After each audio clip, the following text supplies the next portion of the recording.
And that's exactly what we do just for you every Sunday as we take you to Urban Paradise, 9:10 a.m. to 11 a.m.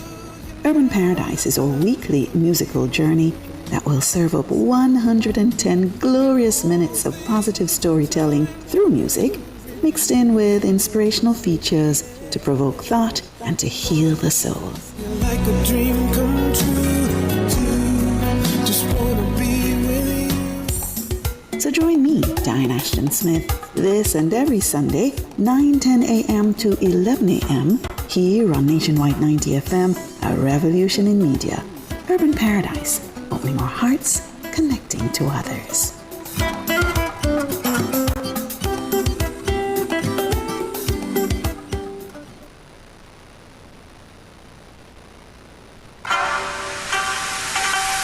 Welcome to Nationwide's live coverage of the 2025 World Championships in Tokyo, Japan.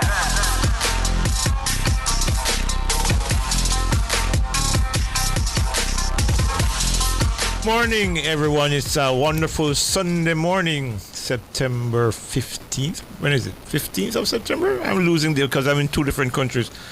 And of course, good morning to all. Sunday, September 14th here in Jamaica. It's the 15th in Tokyo, Japan. Welcome to Nationwide's coverage of the 2025 World Athletics Championships in Tokyo, Japan. And of course, it's a big day for Jamaica. The semi-finals and finals of the men's 100 meters will conclude the day's activities. Those races come up at 8:13 and 8:20 respectively, but we have a long way to go and a lot of events to go through before we get there. And it starts this morning with the men's 400 meters. But before we do that, joining me in studio is Olympian Juliet Cuthbert-Flynn and of course the veteran coach Raymond Casey Graham. Good morning, guys. Good morning, and good morning, Jamaica and all over the world. It's an exciting morning, and a very jam-packed evening of activity in Tokyo, of course, this morning here in Jamaica.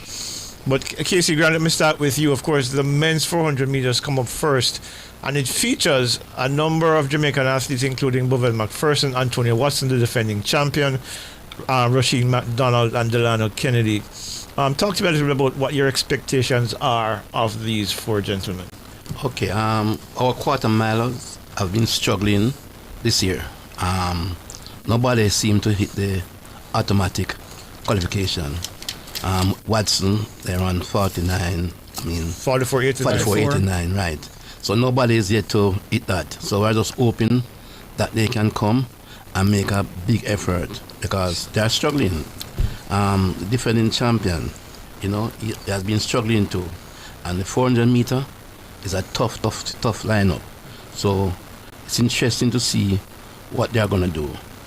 Reaching the final would have been a great achievement because nobody seemed to, Bovell and company, they seem not in the mood. So it's interesting to see what will happen today.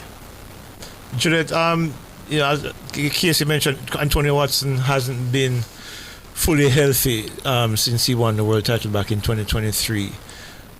What do you think would be what he would consider success here in Tokyo, given the fact that he has not been at his best since he won the world title 2 years ago? Well, let me just first say that, way back when we were known as good 400 meter runners, Jamaica was known to produce good 400 meter runners because of what we had done in the past. Really, since Bert Cameron, we're really not seeing anyone being as consistent in the 400 meters for us on the international stage, where we could really look forward to. We had one-off, persons coming in and doing something, and then we think, okay, it's going to be sustainable, and it hasn't been. But for him, I believe just making it through the rounds or making it at least to the semi-final, I think would be something that would be admirable. And, what I want to see is when you looked at last year, for example, and you see how the men, everybody is almost like they're ready to go under 43 seconds. And the Jamaicans are still struggling to run 44.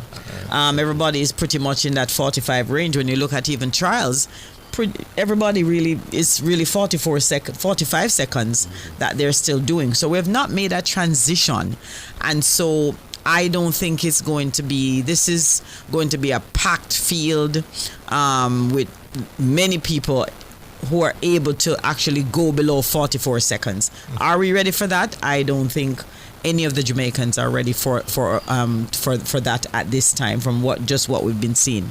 And so, I'm not sure what is happening when it comes to the 400 meters, because it's still a sprint. It's still a sprint, and I know a lot of people shy away from it because of the speed endurance and the lactic acid, and it hurts, etc. But it's still a very competitive race, and a race where persons do well financially. All right, let's go over to the commentary, because I believe that the heat number 1 will give you the line of Sato, Zewed, Pillay, Dobson, Tinega, Jeremy Richards of Trinidad and Tobago, Segas and Poroliko of Ukraine go in heat 1 of the 400 meters. Of course, Jamaica's first participant comes up in heat number 2. That's Bovell McPherson.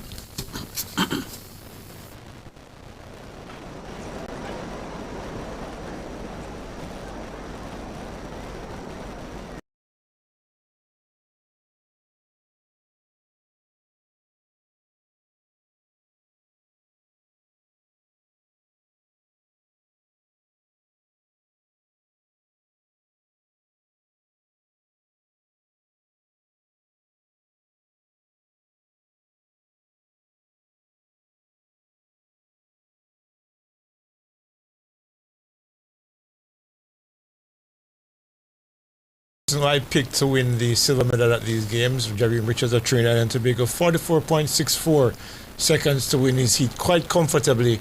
Jerry Richards has been, I think, probably the most unfortunate 400 meter runner out of the Caribbean. Okay, here we go. Chenega starting to tie up. That was almost inevitable. Sato.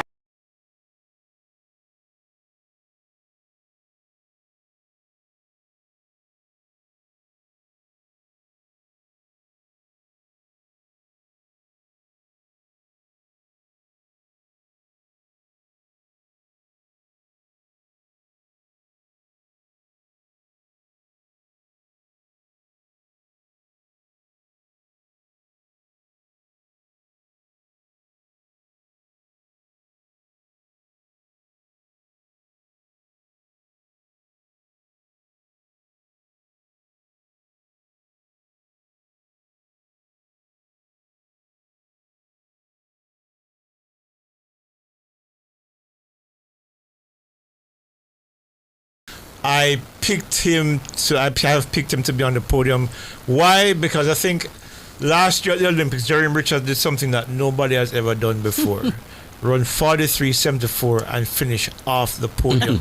Absolutely ridiculous. What was even more ridiculous was Kirani James ran 43.87 and finished 5th. Yes. I've never seen anything like that. Before that, it was, what's his name from Trinidad, who had the fastest time for a 4th place finisher. Finished with 44.01 back in 2016 when the world record was set at the Rio Olympics by Wade van Niekerk. But to see Jerry Richards run 43.7 and not be on the podium was absolutely mind-boggling. I had a conversation with him last week, just before the championships began, and he said that he's in great shape and he's looking forward to performing well at these championships. And based on what we in that first heat, Juliet, certainly he looks like he's ready to run fast again this year. Well, definitely, he won that race quite very comfortable. From just what the angle that we saw. Again, it's the 400 meters. Anything is possible, just like what we saw unravel last year in the Olympics, where there are so many persons who could have, I guess, won that 400 meters and didn't, because we thought for sure if you were going to run that, looking that good, run in 43 seconds, definitely you can win, and it was not the case. It was just really a shocker last year. Let's see what's going to happen this time around.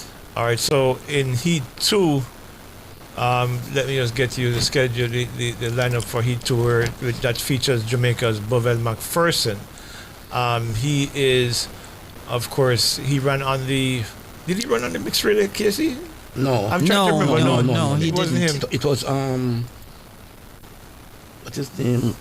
Zandrian Barnes. Zandrian Barnes. And who was the second person? I'm trying to remember what the lineup looked like. It was that he didn't run on it. Yeah, but He was not. He was not on Powell. it. And Powell. Oh, Javon Powell. Powell. Yeah. Okay, so the 400 meter heats begins on the. I'm trying to get the lineup. This new format for the 400 meter heats. Number 2. Yeah, heat number 2 has Bovell McPherson. You want to give us a sense of the lineup, Judith, because I'm so for some reason I can't. From what I see, if I can pronounce, is Chidi Okizi, and will be running from lane number 2. Lane number 3 will be Sherman Cooper from Australia. Lane number 4, Yuki Joseph from Japan. Lane number 5, Bayapo Ndori from Botswana. Ndori. Lane number 6, Matthew Hudson Smith from Great Britain. Lane 7, Alexander Doom from Belgium. Lane 8, Ilan Laragina from Argentina. And lane number 9 will be Bovell McPherson from Jamaica. No, every time I hear Alexander Doom's name, I think that's probably the coolest name in any sport. My name is Alexander Doom. Yeah, but Matthew Hudson Smith in this heat I'm hearing he's in fantastic shape. In fact, Casey Graham, I'm hearing that many people believe him to be going 42 very low in these championships. What are your thoughts? He's been a runner-up a couple of times in major championships. Is this the year Matthew Hudson Smith wins it all? Yeah, he wants to win because he has been finishing second on 2 occasions. But I think it's gonna be rough because you have the Nigerian and company. You will have to run a personal best if he is to be among the medal or even to win, because 400 guys, it's crazy. Okay. Wayne Walker joins us from Tokyo ahead of the second 400 meter heat. Wayne Walker, good evening to where you are. Good morning from a Jamaican perspective. How are things from your end, given what we saw yesterday with the qualification rounds of the 100 meter athletes, and what are your thoughts on what's coming up in terms of the 400 this morning? Yeah, well, Antonio Watson is the reigning champion, and of course you want to at the very least get into the semi-finals. If you can get into the finals, that would be good as well. I'm looking forward to him. He's running against the South African Zakiti Nene, who has so far dipped below 44 seconds this year. In fact, 3 people have gone below 44 seconds, and 2 of them are here because Caleb McRae from the US is also here with his 43 and 91. So Antonio Watson has his work cut out for him. Since this youngster won the world title in Budapest 2 years ago, he has not run 4 races outside of Jamaica, which is sad because when you win the world title, you want to capitalize on it. You want to make money off it because that's what you're in the sport to do, and he's been beset by injuries. The other day when he came back and ran the sub 45, it was really, really good for his agent and his handlers because they deliberately didn't put him in the Diamond League, but in an invitational meet at the Diamond League to make sure that his confidence comes back and so on. I haven't seen him since that time. Let's see what he does. Okay, let's go through over to the other 400 meter, the second heat that features Bovell McPherson running out of lane number 9 and Matthew Hudson Smith. Cooper Sherman goes in lane 3.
that he would be wanting to win.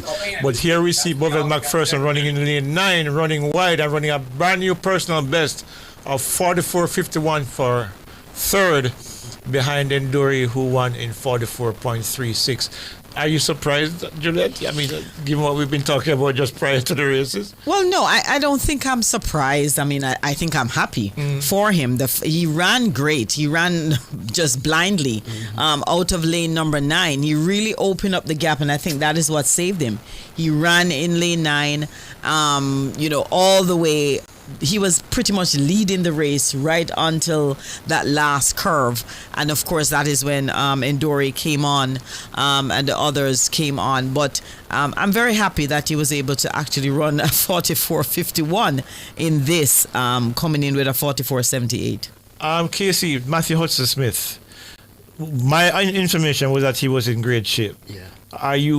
What's your reaction to what happened to him finishing I'm fourth? a bit surprised because I thought you would have won this heat. And when you look at the people in this heat, it was a no-brainer for him. But coming struggling, he may not even reach the semi-final. So this is a big blow. So let us see if he will reach the semi-final. Yeah, well, he's now on the bubble, so we'll find out how that goes, in the subsequent heats that come up. But it's certainly a major surprise there. Matthew Hudson Smith finishing fourth in Heat 2. Coming up in Heat 3, Jean-Paul Bredoux of Germany, Omar Osman of which country is MAS? Anyway, Rashid McDonald, the national champion, who should have gone below the qualification standard of national champions, but inexplicably slowed down 50 meters from the tape and ran 44.89. Yeah. It's amazing that the things that kid continues to do. Samuel Ogazi is also in this heat. Kebs Nashipi of Botswana in lane 6. Jonas Pfeiffers of the Netherlands in lane 7. The man who I think could probably win it all, Jacori Patterson of the United States, is in lane 8. And Eduardo Scotti of Italy runs out of lane number 9. Is the commentary ready? All right, let's go over to the commentators. Very special to see that. We have seen a few national records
First of all, I'll give you the results. Jacor Patterson 43.90, looking quite. Okay, let's go over to Wayne in Tokyo. He has Bovell McPherson, who just ran a personal best 44.51 in the first heat of the 400. Thank you very much, Leighton. Bovell is right here with me. Bovell, you just told me you vomited a while ago, right after the race. What happened? Nah, it's just that my body went in another level. That's a PB, so yep, just what it is. You took your body to somewhere it has never been. Right, that's the story. Yeah. Is it a good thing though that you run your personal best in the first round? Is that good or a bad thing? It's a good thing for me. I came out here to do it, so I'm pleased with it. Yeah, and if it means running a personal best all the rounds before you get to the final, right? I will. Yeah. But were you surprised at your own performance because you've really shaped a great deal of your lifetime best? Nah, I'm not surprised. For the past few weeks, I've been putting in the work, in training, running sometimes that I haven't run in a minute, so I know that I was in good shape. Yeah. What are you going to be doing between now and the semifinals? I'm going to recover. That's it. Yeah. I'm ready for the semifinals. By the way, I hear everybody talking about it. How's the food here? No comment. Bubble, take care. All right. Yes. All right. So now we see why Wayne's been having. What have you been having, Wayne? Well, Suppligen. Actually, I've not. You know, a lady asked me today in the media center if I've ever had any of the Japanese food, and I told her no. And she said, it's a shame on you that you're not having Japanese food. And I said, I'm not willing to really try it right now. I appreciate your meals, but I'm not trying it today. You know, here, I wanted to the athletes complaining about it, which is why I asked Pavel a while ago. And one of the other reasons why I asked him, when I asked him off camera about the vomiting, he did sort of go down that road as well. So I'm wondering if others are feeling the same way. Well, Wayne, what I can tell you from experience is that when you're running an event like the 400 and you push past a personal best like that, throwing up is kind of normal. Yeah. Right. Believe it me. Is. Yeah. We did a lot of that in training. Yep. You do a lot of that in your off-season training when you take your body somewhere that it hasn't been in a while. True, and I appreciate that, but it's just that he mentioned something about that because he should know that as well, that when you take your body to somewhere that it has never been before, that's the sort of reaction it gives you. But for him to add that to it, it sort of piqued my interest. Hence, I wanted him to talk about it. Right. And what he said off air a while ago, he said no comment on air, but it's strange that he did. Well, strange, you know, really strange. I think Jamaicans on a whole, from my experience, we don't adjust very well when it comes to foreign food. We want our banana and yam and dumpling. Yeah. Right, and that's not there. Those things are not there. That's what we're used to. So you stick with, either when you go to these foreign countries, you stick with the rice and you look for something that looks like chicken. I don't love too much chicken. Yeah, Wayne talks about it. You guys are ready for the coming, now. Yeah, but let me quickly ask you, Wayne, when you come back, I want to hear your thoughts on Roisin McDonald's 44.38. At time, I believe that he should have run in June at the national championships. Not a problem. We'll talk about that after. Come around. Yeah. At Right. the moment, he's the second quickest. I mean, you can't.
Chris Bailey, the world indoor champion, he was in Jamaica for the Racers Grand Prix this year, of course, and Reese Holder from Australia, 44.54, and Samuel Samakonga, 44.56 for third. We go back to Wayne, who has Big Boy, the national champion, with him. Thank you very much. Rashid McDonald, congratulations on making it to the semifinals of the men's 400 meters. At one stage in the season, it appeared as if you would not be here in Japan, but you're here and making good use of it. But before you respond to that, what has happened to you? I mean, you're rinsing out there. No, there's something must have come. I'm okay otherwise from that, you get me. Because I'm on my season best, so my body going at this different something. But training going on pretty well for me. I'm not complaining. Why are you taking so long to run your season best? Sometimes loaded and sometimes working on stuff like that. Yeah, so I'm good right now. Yeah. You feel like you can get to the final? Yeah, sure, definitely. I'll take it step by step. Hopefully, I'm going to run 43. Yeah, I'm ready. It's 2015. You did that in Beijing, you know. Yeah, I'm ready right now. Very nice. I don't want to keep you on your legs too much longer. Take care. Thank you. Big up Jamaica. Big up yourself, yeah? Yeah, man. All right. Back to you guys. All right. So that's Rasheen Big Boy McDonald, who Stephen Francis told me a couple of years ago that with Rasheen McDonald, you don't know what you're going to get from day to day. Yeah. But you know what? I see where the athletes are. When I looked at Bovell, I think he was sweating a lot. So it seemed like it's very hot there, very humid. Yeah. So I hope he said he had because I saw him limping. I wasn't sure what was going on. He said it was a muscle cramp. So I hope these athletes are taking their potassium and magnesium. They're taking their supplements, especially magnesium and their potassium, because they seem as if they're sweating quite a bit. So hopefully the doctors will have a look at that and tell him what to do. And they will actually be required to hydrate a lot as well, because the humidity does. Well, yeah. This is Rashid. Hydrate with that, the potassium, magnesium. This is Rashid McDonald's best time since he ran that 43.93 in 2015. Mm-hmm. This is remarkable. Well, he ran 44.03 back in 2023 at the Guliev meet in Hungary. But this is a very good time, Casey Graham, for Rashid McDonald, who, as we said, should have, based on what we saw at the national championships, should have run something close to this time at the national championships in June. True. He has real talent. I think he will be our best chance of going into the final, because he's consistent. So I'm just hoping that when the semi-final come around, he will qualify. Yep. So of course, the Rashid McDonald threw along with Bovell McPherson, both running season's best. Of course, McPherson running a personal best, 44.51, and as you heard him tell Wayne Walker a while ago, he's been training really well, and it's now manifesting itself in terms of his competition. So the next heat will feature the defending champion, the defending world champion, Antonio Watson, and he goes in lane number 4 with Yahya Ibrahim of Qatar, Sito of Italy in 3, Vernon Norwood of the United States 4, Rock Furlan of Slovenia in 6, Zakisi Nene, a man who potentially could win it all. He's run 43.76 this season, but has picked up an injury and is coming back from injury now. Atilia Molnia of Hungary and Mahai Sorindringo of Romania in lane number 9. We go over to the commentators for the next race. Realises what a brilliant national record.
Tokyo this year for the men's 400 meters that the defending champion Antonio Watson has failed. It seemingly certainly failed to advance, finishing way down the track in heat number 5. I can't really say it's a surprise, Juliet, given the fact that he's not run healthy for the last 2 years, actually, not just this season. Is Wayne still there with us? Wayne, let's go back to Wayne. Wayne, what's your reaction? Antonio Watson finishing well beyond the pack. He seemed not to be in contention any at all during any phase of this race. I think the lack of competition and the injuries over the past couple of seasons have taken its toll. Huh? I agree with you that no one should be surprised that Antonio Watson didn't make it into the next round. What am I surprised about, though, is that he finished that way back in the pack. You know, I expected him to do a little better because, as I mentioned, he was invited to one of the Diamond Leagues, strangely, because he had not run on the circuit for a while. And he managed to get in, and his handlers decided to go with a less strenuous task to sort of build him into the World Championship and also build him into running back in Europe. He went to Torre, heard he trained well down there. So I'm really, really surprised that he's gone back to run 46 when he was running close. He ran a 44. In fact, he ran the same time that Rashid McDonald ran at the national championship. 44.89, Right, the exact time. And so to see him run 46 now is a little disappointing. But yeah, he was World Championship came just too quickly for him, probably a year too quickly for him. He needed races. He needed to get good competition. So you're the world champion, you're the defending world champion, and you want to come here, in the as best a form as possible. Clearly, Antonio Watson was in no form, shape, not whatsoever. And now you start to wonder what sort of performance he put in that invitational that he was invited to at one of the Diamond League meetings. He's just got to go home and get ready for next season. Not many people get to become world champion, and he has that. He's entered Jamaica's folklore as one of 2 world champions we've had in the 400 meters. Bert Cameron. Bert Cameron. And so he can be proud of that. And he won the world title like 3 years removed from high school. That was really great, like Johan when he won in 2011. Yeah. So yeah, he has really, really had a decent start to his international career, but it is seemingly going downhill, and somebody need to grab a hold of it before it spiral and beyond recall. I'm waiting on him. I'm looking out there. I could just see him just now. He's out of my sight right at the minute, but as soon as he gets here, I'll definitely have a chat with him. Absolutely, Wayne, because look, sport is a very unforgiving thing, and track and field especially, because you're a world champion and then injuries take their toll, and then you're not in the conversation for And it's or you're strange. not able to make any money after you've won to capitalize on that. That's also really sad.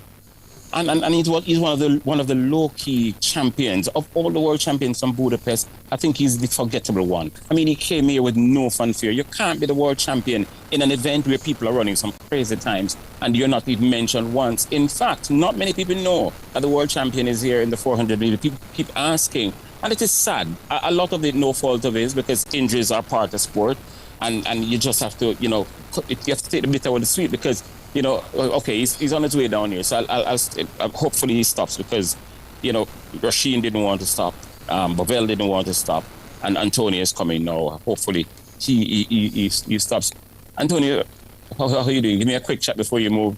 We're live on Nationwide, and of course your fans are seeing you. A disappointing end to the defense of your title. I mean, you're a defending world champion. You're required and almost forced to perform well, in championships like these, like you did unforgettably in Budapest. What went wrong for you today?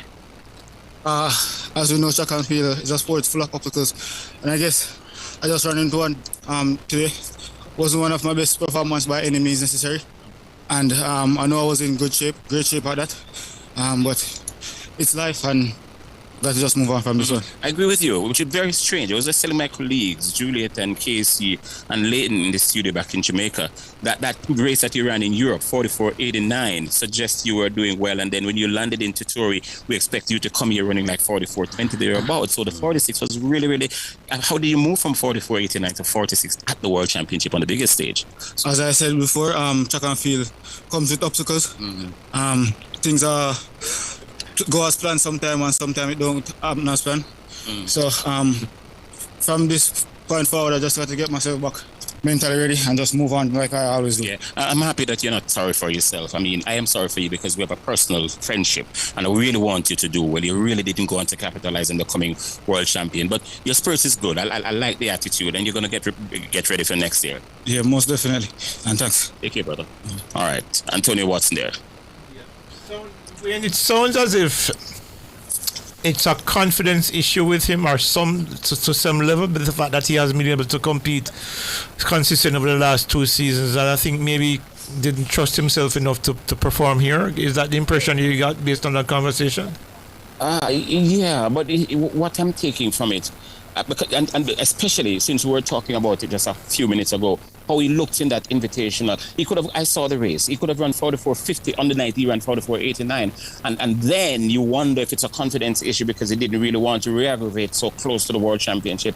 But for him to take it easy and run 44.89, it gave an indication as to where he was. And when he landed in Satori, he went he did what, 9 full days up in the prefecture, and I was hearing from his agent that he's coming here to really put on a show and at the very least get into the semi-finals, if not the finals. So for him not just to not get in there but to run 46, it's weird. It's almost like what's his name, Matthew Hudson-Smith. Yeah. His performance was weird. Matthew Hudson-Smith, the last 2 majors, was beaten on the line when he looked like the Olympic champion in Paris last year, and he was beaten by the youngster from the United States. He looked like the world champion in Budapest, and he was beaten by another youngster from Jamaica. And his performance today was weird as well. Yeah. But at least he got 44.68. That's much different from 46 seconds.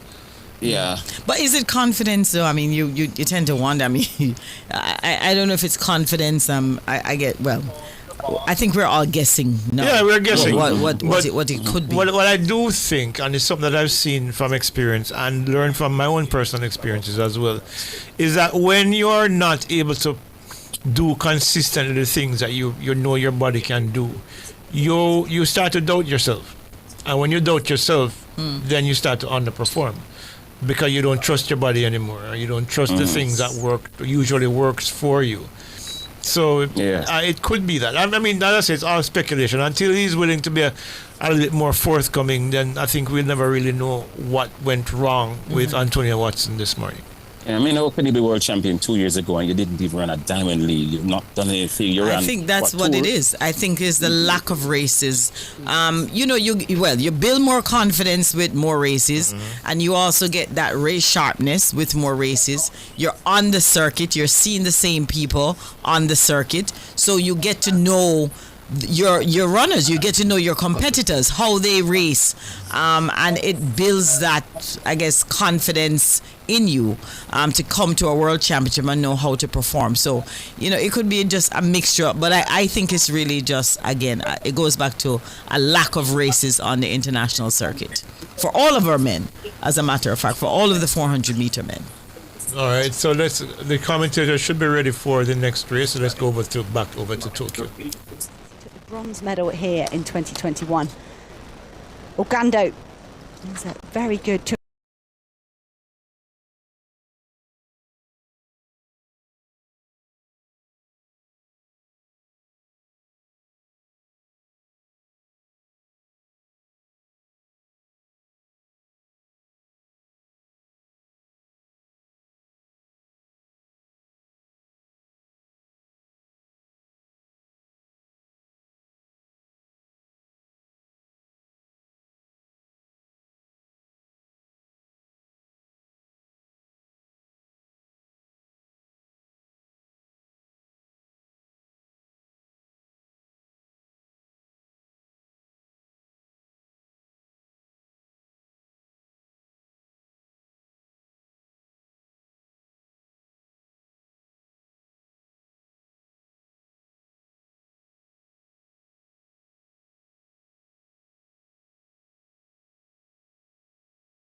with a personal best of 44.74. Good enough to get him into the semi-final round. Of course, Kirani James also through.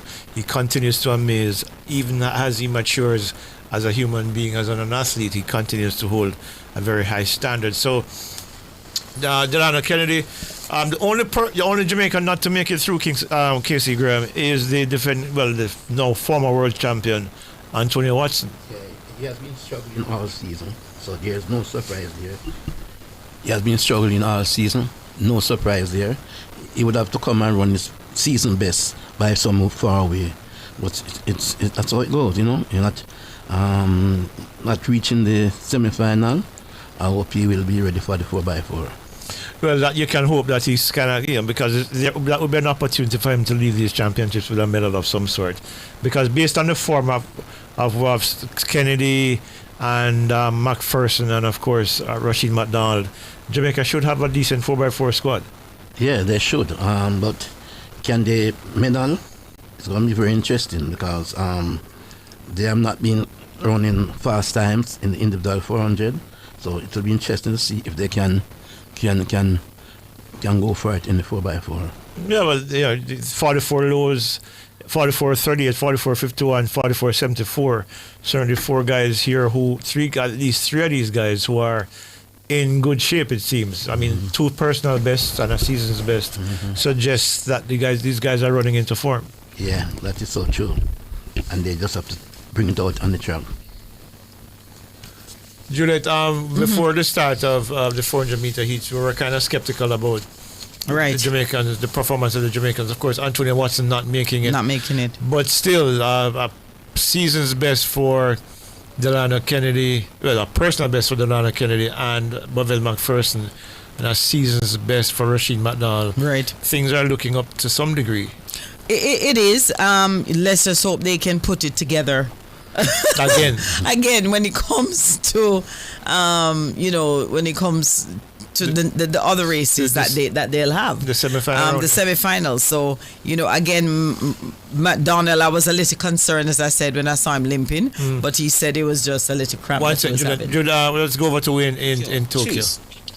Thank you very much, Leighton. Delano Kennedy, congratulations. You're into the semifinals of the men's 400 meters. You were on the bubble, but you didn't have to wait too long. You knew right as you got across the line. Well, that's a good thing for me. Yeah. Did you surprise yourself by getting into the semifinals? No, not really surprised. I know I got what it takes to bring me through, even though I come fourth in the heat. Yeah. 3 of the 4 Jamaicans are in. The defending champion out. It's a case of you guys going to do it for yourself and do it for him as well, because it does seem as if these 400 meters runners in the Jamaican camp have a sort of brotherhood. Well, yes, we're going to try to do it for him. He made us proud in the last World Championship, so we're going to try and make his proud back. And he also gives you something to aim for. Jamaican can win the world title again 40 years after the first. It tells you that you guys can do it as well. Yes, that's part of the dream, so it will come one day. How did it feel out there, though? Well, it's a good track to run, and it's just a little hot, but I work with it well. This doesn't look like a little hot. Look at you. You're sweating buckets, man. Yes, they're really hot. Did you get a chance to train on it before today? No. Because some of the Jamaican athletes trained on it. So this is your first time running on it? Yeah. First time. Yeah. Well, Delano, go get some rest and get ready for the semi-final. It's going to get harder still, but then you're into the semis. Why not get to the final? Yes, thank you. I will try my very best to make that happen. I'm silly. Thank you. Guys, back to you. When I think if you can, well, I'm sure the medical team recognize that it's hot, but I think the athletes, they really need to be hydrating with some magnesium and potassium. They really need to be doing that. They're sweating bullets. All right, let's take a break here and get to the women's 4x400 meters start. It features Jamaica's Dejana Oakley in heat number 1. Very much on terms of Whittaker, and she's got the shorter lane there. She'll be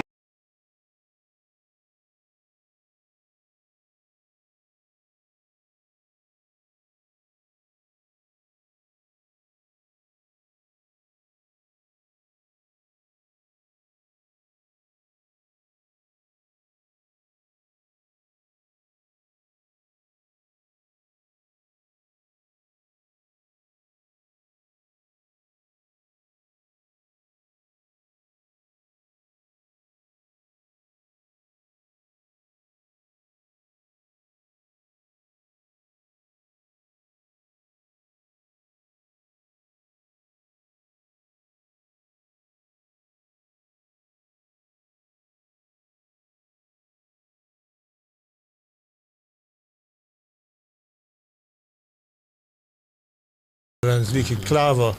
Dejana Oakley through 51.07. Isabel Whittaker of the United States also through 50.82, and Clara 50.32 to win the heat.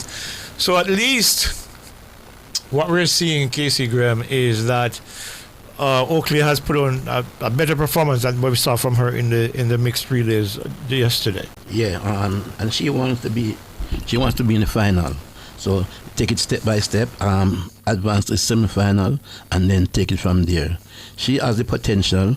Remember, she ran 49.65 earlier this season. For the second at the NCAA Championships in junior. Right, so she has the potential to be among the finals. Yeah, so coming up in heat number 2 is Sade Williams, the two-time World Championship bronze medalist out of Barbados, who trains here in Jamaica with the MVP group, and we'll see how that race turns out in a little bit. But the race is Zoe Sherrar from Canada runs in lane 2, Myrte van der Schoot of the Netherlands in lane 3, Lenny Shida of Uganda in lane 4, Natalia Bukeweka. I don't know. I don't want to master that her name, but she was normally Natalia Kazmarek. Right. Which was easier to pronounce. A lot easier to pronounce. Of course, Alia Butler, the NCAA champion of the United States, who just announced just this week that she's going to forego her final year of eligibility at the University of Georgia to go pro. She's in lane number 6. Sade Williams at Barbados, lane 7. And Wadeline Venlo of Haiti in lane 8, and Miranda Kotze of South Africa in lane number 9.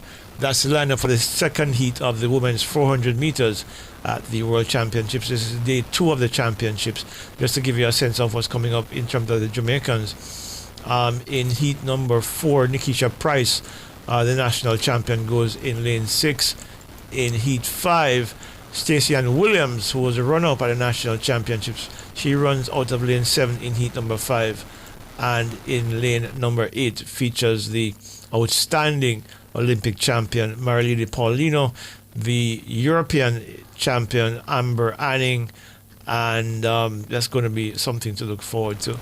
Salwa Ad-Nasser, the silver medalist from the Olympics last year, is also in heat number 5. Let's go over to Wayne now, back in Tokyo. Thank you very much, Kirani James. You keep doing it, brother. You never stop. Congratulations, you're into another semi-final at a global championship. Yeah, thank you. I'm just grateful to still be able to compete at this high level. Especially, look at our sport this day, the sport is evolving. Look at my event. My event is getting better and better. It's evolving in a way where, it's for me to be back in a semi-final. I'm just grateful to be competing against all these guys and just be able to show myself. 26 guys dip under 45 seconds in all the heats so far. That's impressive, bro. That's out of this world. When I thought in 2016 when we had 3 guys go under, sub 44, I thought that was a pinnacle. And then last year we had 5 guys go under sub 44. So, I think it shows, it's almost like what they call it, like the Bannister effect. Yes. Where, one person do it, or a couple of guys do it, and all of a sudden. So I think it has that effect, but also I think the guys are just getting better and better. The training is getting better. They're more confident. They understand the event a lot better. So, I'm just grateful to be a part of that history and journey of it. Yes. Kirani, go get some rest. You're going to have a semi-final to deal with, eh? All right, thank you. The amazing Kirani James. Yes, this is a kid that's been doing this since he was a teenager. He won his first world title at 19 in 2011 in Daegu. And he's won the full slate of Olympic medals. He's always competitive. He may not have medal last year, but he still ran 43.87 in the Olympic Games in Paris. And here he is again in another semi-final. And what for me is impressive is that last year, or in the last 2 years, he lost his coach, Harvey Glantz, who's been coaching him since college. He lost his mother, who was his major inspiration. And despite all of those challenges, he's managed to continue to perform at an exceptionally high level. Right. And here he is, 14 years removed from his first global title, and he's still doing it. Still doing it and doing it and doing it so well. Incre- Still running under 44 seconds. It was incredible to watch him last year, and I think, people just continue to love watching Kirani James perform on the track. Yeah, listen. On and off the track. Listen, yeah, he's an exceptional human being. Yeah. We have had our conversations every now and then when we have the time, and he continues to do well. But let's go back over to the commentators for the next heat of the 400 meters. Butler certainly ran that quickly.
.91, Bukowiecka, that's how you pronounce it. It was second, and of course, Wayne is. I will go back to Wayne in Tokyo. Yeah, Leighton, I'm with, and I want Leighton to listen to this. I'm with Dejeuner Oakley, Clarendon College star girl. Yep. Get the name correct, sir, please. NCAA. Oakley. Thank you so much. Dejeuner, Clarendon College. Yes, my colleague back at home is always messing up your name, so I hope you hear me correcting him. Thank you. Listen, the demand of track and field is of such. It's almost like you're running for a full year now. It has been a full year because I started last December, coming all the way to September now, non-stop, national championship, track, collegiate, everything. It has been a full year, but I'm willing to go out there and perform for my country. Yeah, congrats, you're into the semi-final at the World Championship. Your NCAA runner-up to your teammate who just ran, Ali Abokla. But how did it feel out there? I mean, this is a senior debut at the global level. Oh my God, it was like, at first when I ran the mixed relay, I was terrified because I walked out there and I was like, I've never been in a stand with this much people watching track and field before. So to go out there today after that feeling, I kind of felt a little bit calmer, more relaxed. So that's why I feel like I went out there and I did what I could to make it to the semifinals. But this is a great feeling to be at this level, to be at the World Championship. Oh my God, I am elated. Yeah. How would you put your season that continues? You get the semifinal. How would you put it into context so far? My best year yet. That's all I can say. Like, everything has been going as planned, and though it's tiring and it's very demanding, I couldn't have asked for a better season. How many races have you run so far this season? Including indoors?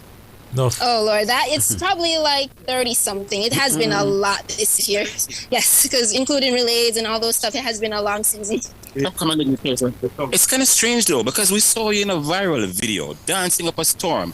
You've performed maybe for more than this number of people in the stadium, you know, because when people watch it, I think they say you're a close third to Natoya Gu. Like, who's the other one? Was Leah Anderson. Well, how did that come about? You guys were dancing up a storm. We were invited by the governor of Japan to like come to like a celebration thing because we were at our training camp, and then they all were like, "Dee, we've not seen you do anything fun. Come in the video." And I was like, "Okay," because Natalia Gould is a ray of sunshine. She's always bubbly and have so much energy, and I love that. And of course, Leah Anderson came out of her shell as well, and we were just going at it. Your mother must be frightened when she sees you. Yes, it's my grandma actually, but she texted me like, "I've never seen this side of you before." I'm like, "Me neither."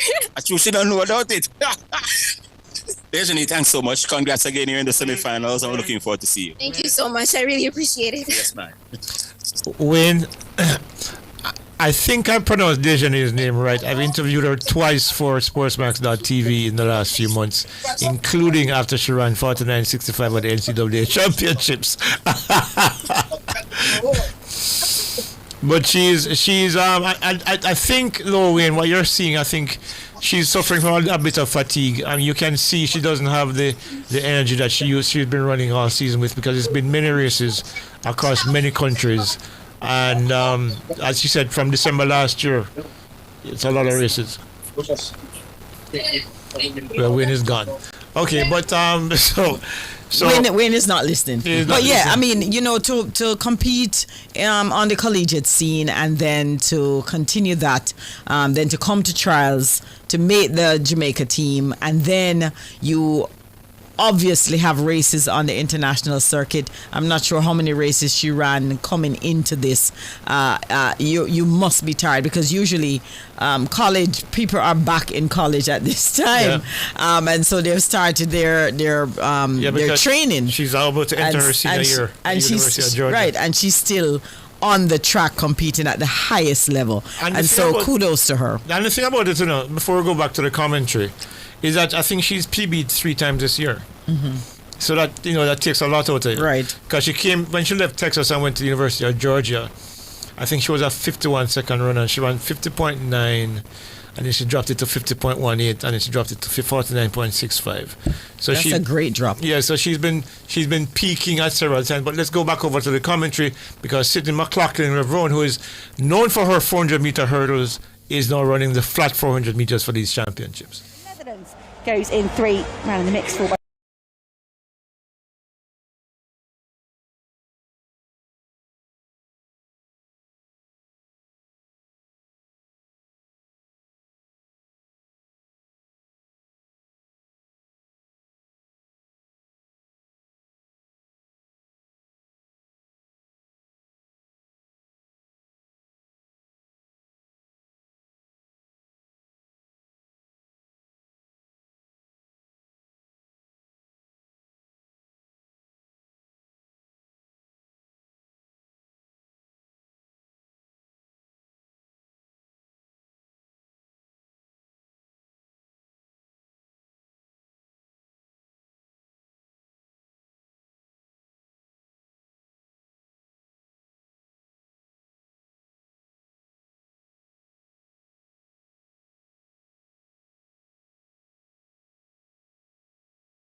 favor before you go.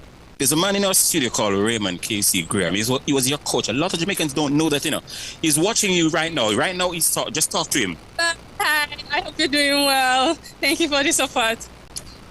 Bless up. Bless up? What? Yeah. You learned that from him?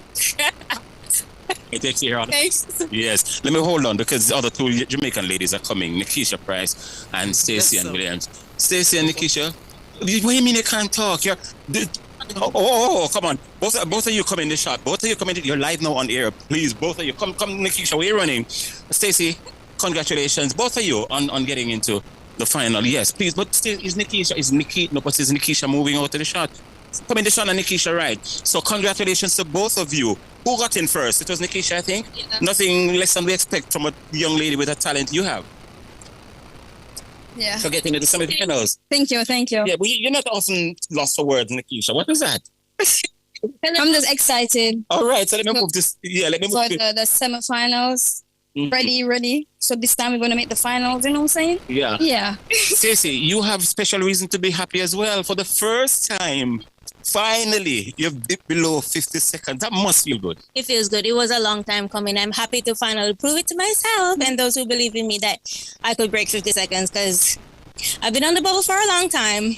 So, yeah. Yeah. But outside of the 50 seconds that you managed to break for the first time, you ran a really decent race. I did. I just executed the way how I practice, get out, maintain, go again, basically.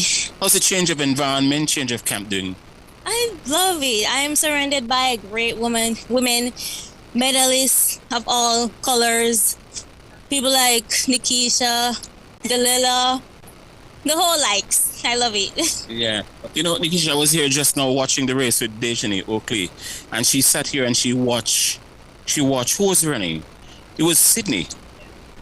And she was literally in awe of what Sydney was doing. Is it the norm for people that see him race to be so respectful of the opposition? Would you say nice things about Sydney, for instance? She's cool. She's a cool lady. So far, I know of. Yeah. Think you're easy? You think you're easy? I think you can start later. Thank you, ladies. All right, that's here, yeah.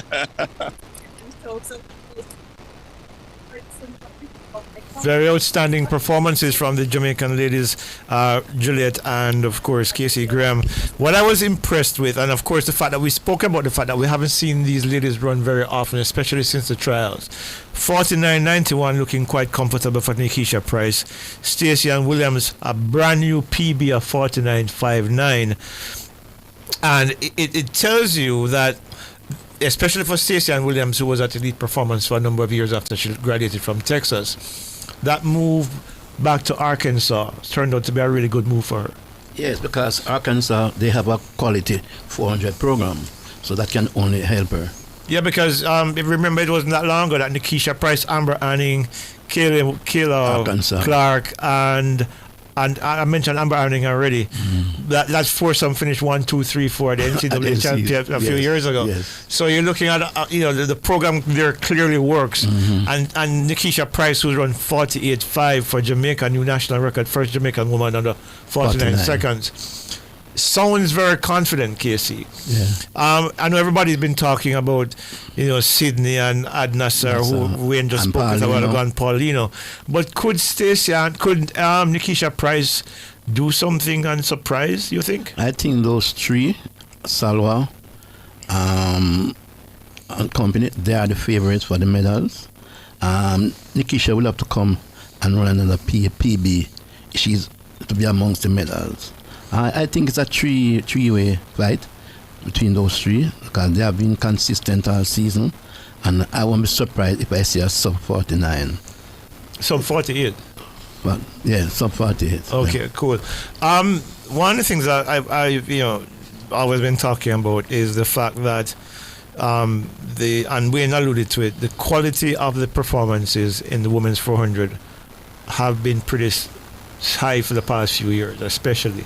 So a lot more women going 48 seconds now, where there was a time where people were in and around 49 seconds or 49 low. Now we're seeing more women get to 48. What is it that changed? Is it the coaching? Is it just a talent, or is it a combination of both? Both coaching and talent. Because once you have a good coaching and you have good talent, you'll be able to step up your game. Juliet, back in your day, there was maybe one or two Jamaicans who would breach 50 seconds consistently. Now we're seeing 1, 2, 3 Jamaicans this year going under 50 seconds. Oakley, Stacey Ann Williams, and Nikisha Price. Is this the dawning of a new era, you believe, for Jamaica's 400 meter running? Because all of these women are young. Yeah, and it's full time. You talk about my era. My era was back then.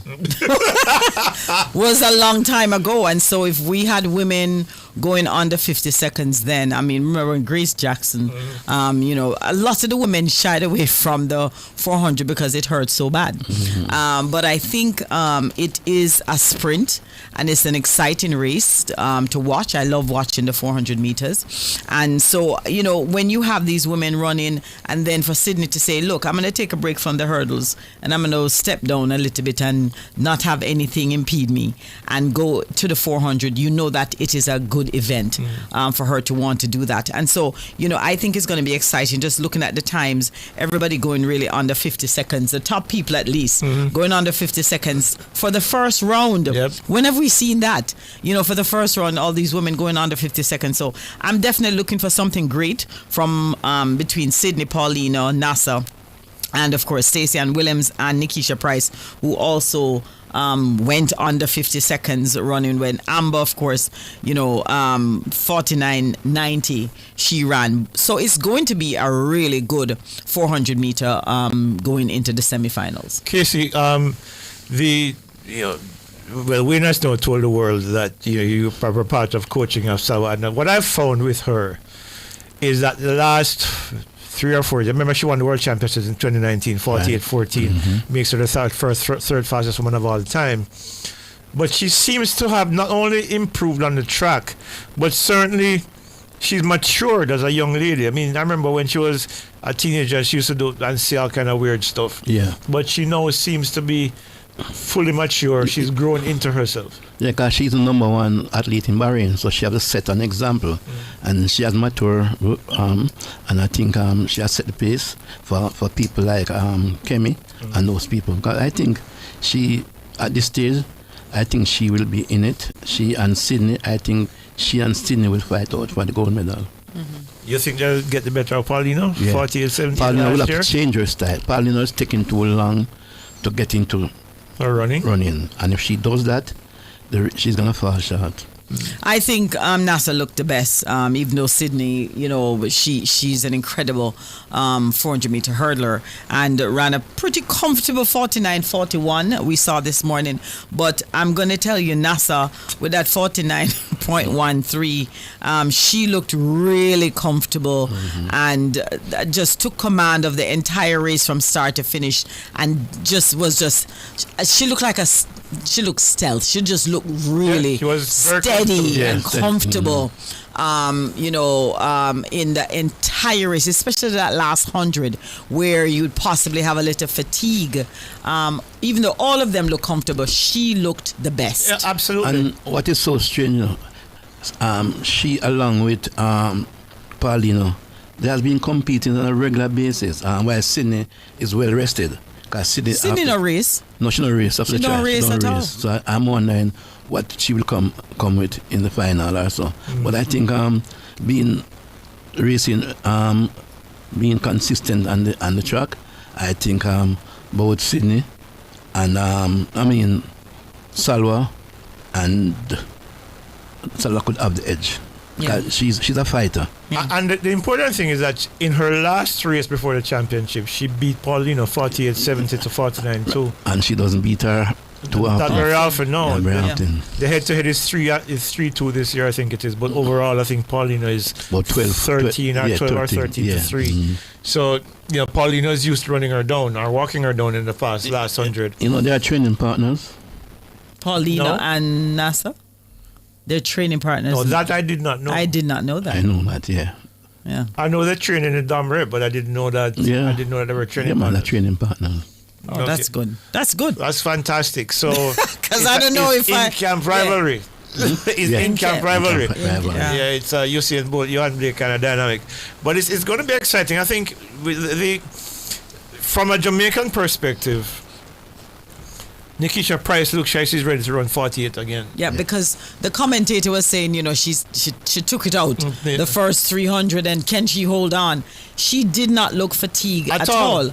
She looked like she was in command of the race the entire way. She knew what she wanted to do as far as taking control of the race from start to finish, and that is exactly what she did. And similarly, Stacey looked really solid as well. She didn't look fatigued at all. I mean, she was outrun by Nasser, but Nasser outruns everybody. Right. You know, but the fact is that she ran 49.55, and she didn't. And she was comfortable. Yeah, she was comfortable. That was the phrase I was looking for. Right. Totally comfortable. Mm-hmm. So possibly, you know, given that everything goes well, we could probably see Stacey and PB again before this event is over. But can she get a medal? It's gonna be tough. It's going to be tough. I mean, we know who the big three are, and to break up that big three. Yeah, it's going to be difficult. It's going to require something special. Right. And as Casey said, you know, sub 48 might be possible based on what we've seen. That's what I want to see.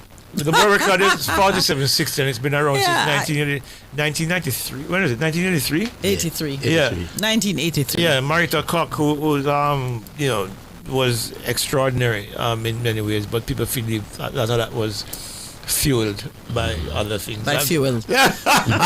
But we don't know because, you know, but the thing about it is that it almost seems as if we're on the cusp of a new era in the women's 400 meters. True. Of course, the semi-finals. The women 100. What is that? Okay, the women's semi-final. Let's go right over talking. Let's go over to the semi-finals of the women's 100 meters. Marie-José Talu Smith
Japan. And of course, in studio with me, Olympian Juliet Cuthbert Flynn, Raymond Casey Graham, and we're joined by Coach Michael Carr. Ladies and gentlemen, 2 Jamaican men in the final. Akeem Blake didn't make it, but 3 Jamaican women in the final, including the greatest of all time, Shelly Ann Fraser-Pryce. 11 flat, her best time at these championships so far. Let me start with you, Juliet. What did you make of the performance of the women? I think it's going to be an interesting 100-meter finals. When you look at Wooden this morning, Jefferson Wooden, she looked amazing. 10.73. She pulled away from everyone and ran 10.73. Julian Alfred was quite easy with a 10.94. Shelly Ann Fraser-Pryce brought tears to my eyes. I got emotional just seeing her make it to the finals with 11 flat. I know that from how she looked, that she wasn't pressing, she wasn't pushing. She has something left in the tank to go under 11 seconds and run probably a 10.90. Tina looked good with a 10.90 as well, and Sha'Carri, had to sit there and wait to see if she was going to make it. Dina Asher-Smith did not make it, is out. Talou. No, she's out. She's in. Dina's in the final, 11.02. 11.02. Yeah. Also, let me just say, Talou also looked good. So I think the race, with the medal contention, I think it's definitely going to be Wooden is going to take it. Jefferson Wooden, because she looks awesome. I don't think she's beatable at the moment. Julian Alfred, unless she has something up her sleeve, it's going to be a really good race between those two, I think, and between Tina, Shelly, Dina Asher-Smith, and Talou. That is where the 3rd and 4th place. Sharika also looked pretty easy this morning. Let me not forget her. She looked quite comfortable this morning, running a 10.97. And can I just say that Sharika looked really easy. And so I think, again, it's going to be Talou, Sharika, Alfred, and Wooden, I believe, and Tina in the medal tally. Coach Carr? Yes, morning everyone. Wooden definitely looked like the real deal. Yes. But Alfred was kind of holding back some. She wasn't putting out everything. And I really take Alfred to do better in the 200 for me than winning the 100. The 3rd place is up for grabs. It can come from anywhere, that 3rd place. And it's going to come back down to who that first 40 again. I was very impressed with Clayton and her start this morning. She had a fantastic start. She got out ahead of the entire field. The entire field, yes. Right, so that's a plus. And of course, I'm happy to know that Shelly's in the final. I'm not sure if she is in podium mood, but the fact is she's in the final. That's what champions do. And that's what it's about. You know what I mean? And anything can happen there. The other thing I was impressed about were the starters this morning. I saw where they could have taken out some of the athletes this morning, and they just read the green card and the yellow card and call it that. I hope that our starters here take a page out of the World Championship, not quick to take people out of the races. But for me, Wooden, Alfred, 3rd place up for grab. That's pretty close to call. As far as the males are concerned, it's good to have 2 in the final, and they should realize now that it's not an easy walk because everybody wants it. So no medal is there for Kishian or Oblique. They're going to have to work hard and don't play around at this point in time. Yeah, Casey, your thoughts? Okay, let's go with the women. Jefferson, she looks awesome all the season. She's going to win. St. Lucian, I think she'll be 2nd. And 3rd is up for grab. I think 3rd will be up between Talou and Tina. But I am giving Tina that 3rd position. She has been consistent all season. I see why she shouldn't be finishing the top 3. And on the male side, Oblique look good. Kishane, Kishane was running with Bednarik, gave him some trouble. And 2 of them went to the line together. But I like Oblique. I think he's my favorite to win. And normally when it comes to this stage, the final, he always freeze. But you can see a different Oblique. He's full of confidence and he wants it. And his coach has won 5 titles already. I think this will be number 6. Well, for me, as far as the men's concerned, Noah Lyles had to run that 992 and was still in a very tight pack. It's sad that Blake did not make it coming in, getting a 5th place position there. Simbini, he had to sit out and wait for a little while to see if he got in. Benarek, I think, gave Thompson a little scare there, because I think when Thompson thought that he had it and it was going to be an easy win for him, when he felt Benarek right beside him to his left, he looked over and Benarek just looked back over to him and said, yes, I'm still here, I'm right there with you all the way. And so I think he was a little bit surprised that Benarek was still with him, even though he was trying to take it easy. So it's going to be a really good I can't wait to see what's going to happen, because Benarek, we know how well he did last year. Seville, 987. I really wish our Jamaican men will stop the playing around when it comes to international meets like this. Doing the she finger and also to the looking around. I don't think it's necessary. Run your race, focus, and stop looking around. But I do think Seville looks really good. If he can run the same way in the finals, getting out the way he did, I think he's definitely the one to really look at, to say he looked comfortable with that 987 as opposed to how Thompson and Benarek look with the 985. So it's going to be something. Tebogo, we can't count him out. We saw he's very unassuming. And he ran a 994 this morning or this evening for them. And so he has to be in the mix, and we have to count him in the mix for the final to possibly say he may get on that podium. Question, how many Americans are in the final? 2. And you realize that there are 2 South Africans also. 2 South Africans. 2 Jamaicans. I was about to say that because, look, my picks for this event, and I've told the world this, I have Seville from Kishane Thompson from Noah Lyles. What I saw in the semifinals tells me a couple of things. One, that Kenny Bednarik could actually win it all. Yes. 2, a South African could actually break up the 3 that we've been talking about for the last how many weeks, how many months. But if everybody performs up to their optimal levels, I believe the 3 that we've been talking about all year should end up on the podium. But it's a lot closer than we think. I really thought it was going to be.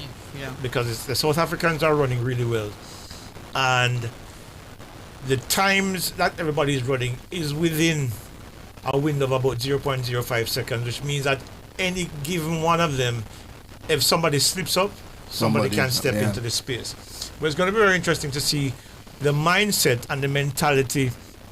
We know no one else has the mentality. He goes into finals thinking, I'm going to win this. Whether or not that will be good enough this time, because as Juliet alluded to, he worked harder for that 992 than anybody else in any of the other heats. Yeah. So, does that mean Noah Lyles ends up off the podium? It's very possible.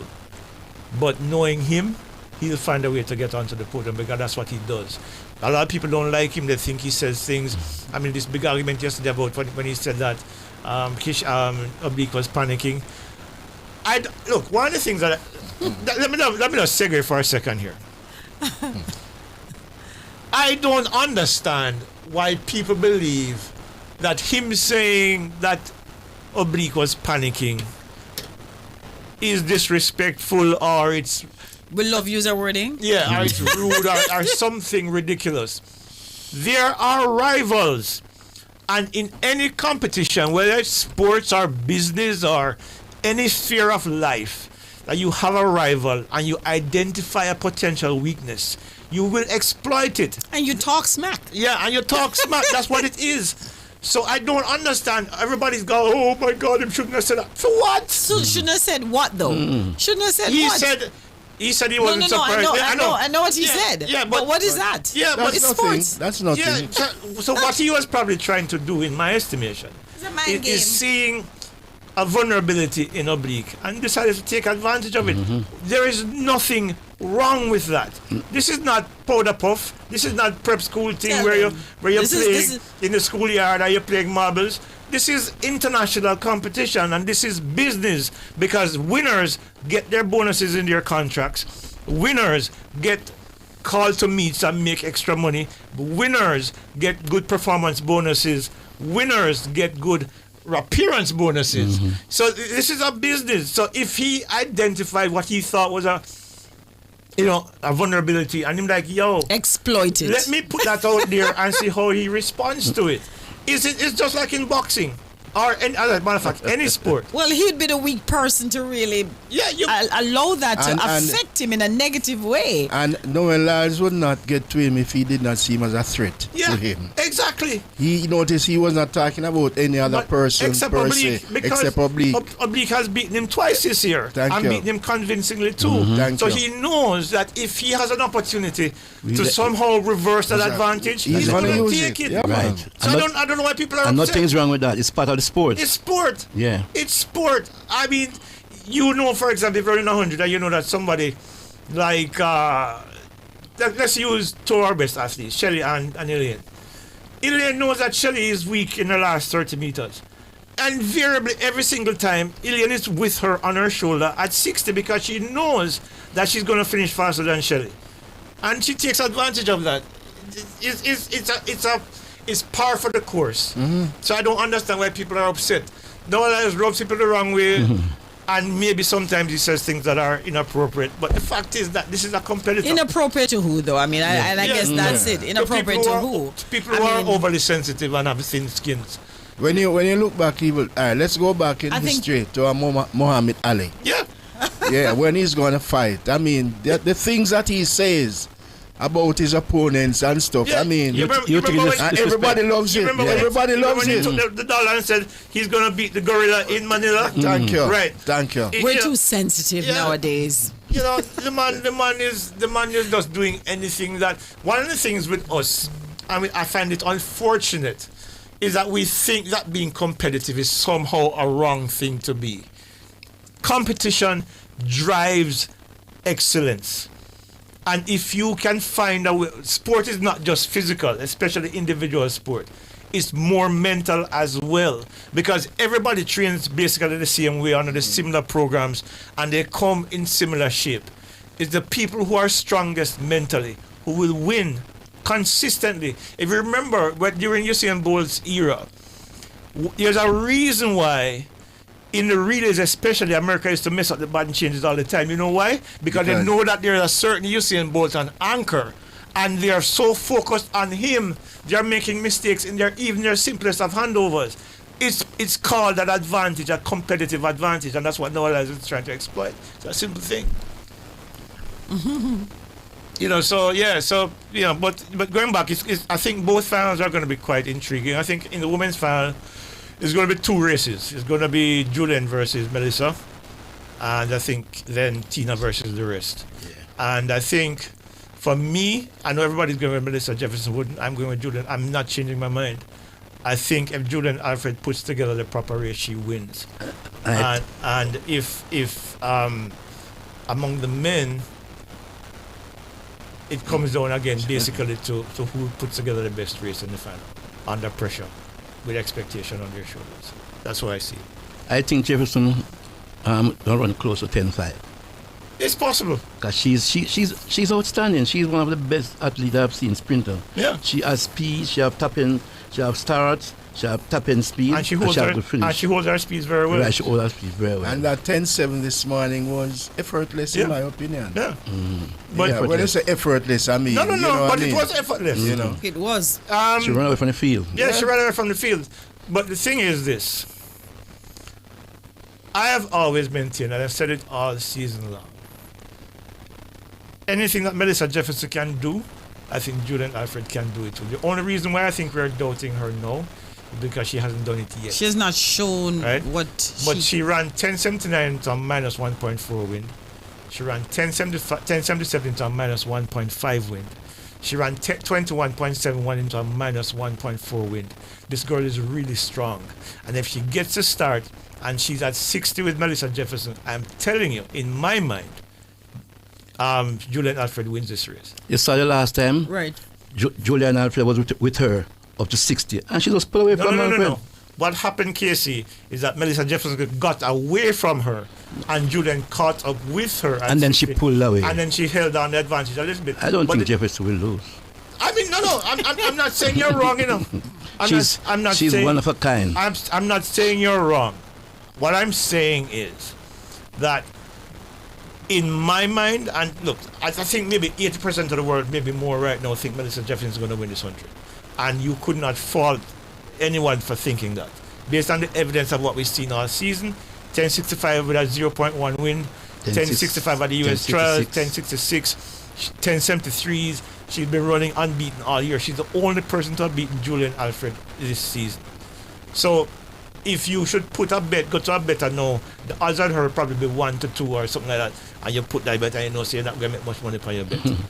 What I feel, however, is that if it comes to the final and Julian Alfred gets the start that we saw from her in the first round, I think she wins it. Not going to be a big gap, you know.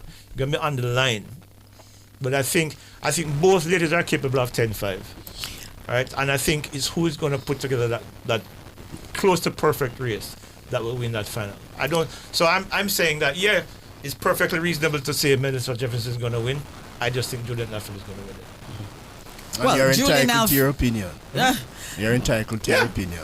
Julian Alfred is definitely my favorite athlete. You know, I said she was going to win last year, and she did. She didn't, let me down. This year, however, I know that she took some time off and I guess was working on a few things her start. She had a bullet start, an awesome start yesterday. Today, we know that with the 1094, I know that she was still holding back. How much was she holding back? I really don't know. But with what I saw with Jefferson Wooden, how she ran that 1074, I don't think I see anybody run a 1074 like that. Where you pull away from, the last 60 meter, you just pull away from everybody and you are still easy. So that is a little scary for me, knowing how fast that race was. And so if it is that Julian Alfred is with her for that first 40-50 meter, it is not going to be as easy for her to just pull away and decimate the field, because Julian Alfred is also very strong and she's quick as well. But I think, even though Julian is my favorite, I have to say Wooden looks a little bit better than her right now. And I think both are capable. With the right wind behind them, they're going to go under 10-6. Yeah, look, and if one of the things that I like to use, an example that I like to use to describe the scenario that I envision, is that if you remember back in 2015, KC, a certain Justin Gatlin ran 9.74 in the semi-final, looking like, I have this cover. One Usain Bolt, who had not looked particularly great all season, is in the final. At 80, Justin Gatlin has a 2-step lead on Usain Bolt. Who won that race? Usain Bolt. But that is Usain Bolt. Yeah, but this is also Julian Alfred. But Julian Alfred Julian Alfred, I think, is equally as good. I don't think Melissa is that far off from Julian Alfred. I think they're both very quick. It's just that Jefferson Wooden has dominated this year. 10-6 twice. She has dominated, and she's been very consistent, running 10-6. Twice. Twice. Julian Alfred 10-7, right about there. And so, she has a better time. She has a faster time. All right. And that is why I believe that she has the edge. Let's take a call. Alric, good morning. How are you doing? Big team, good morning. How are you? Not too bad enough. Yeah, morning. Yeah, man. Olympian. Good morning to you. No surprises. I'm with the Olympian. I think Alfred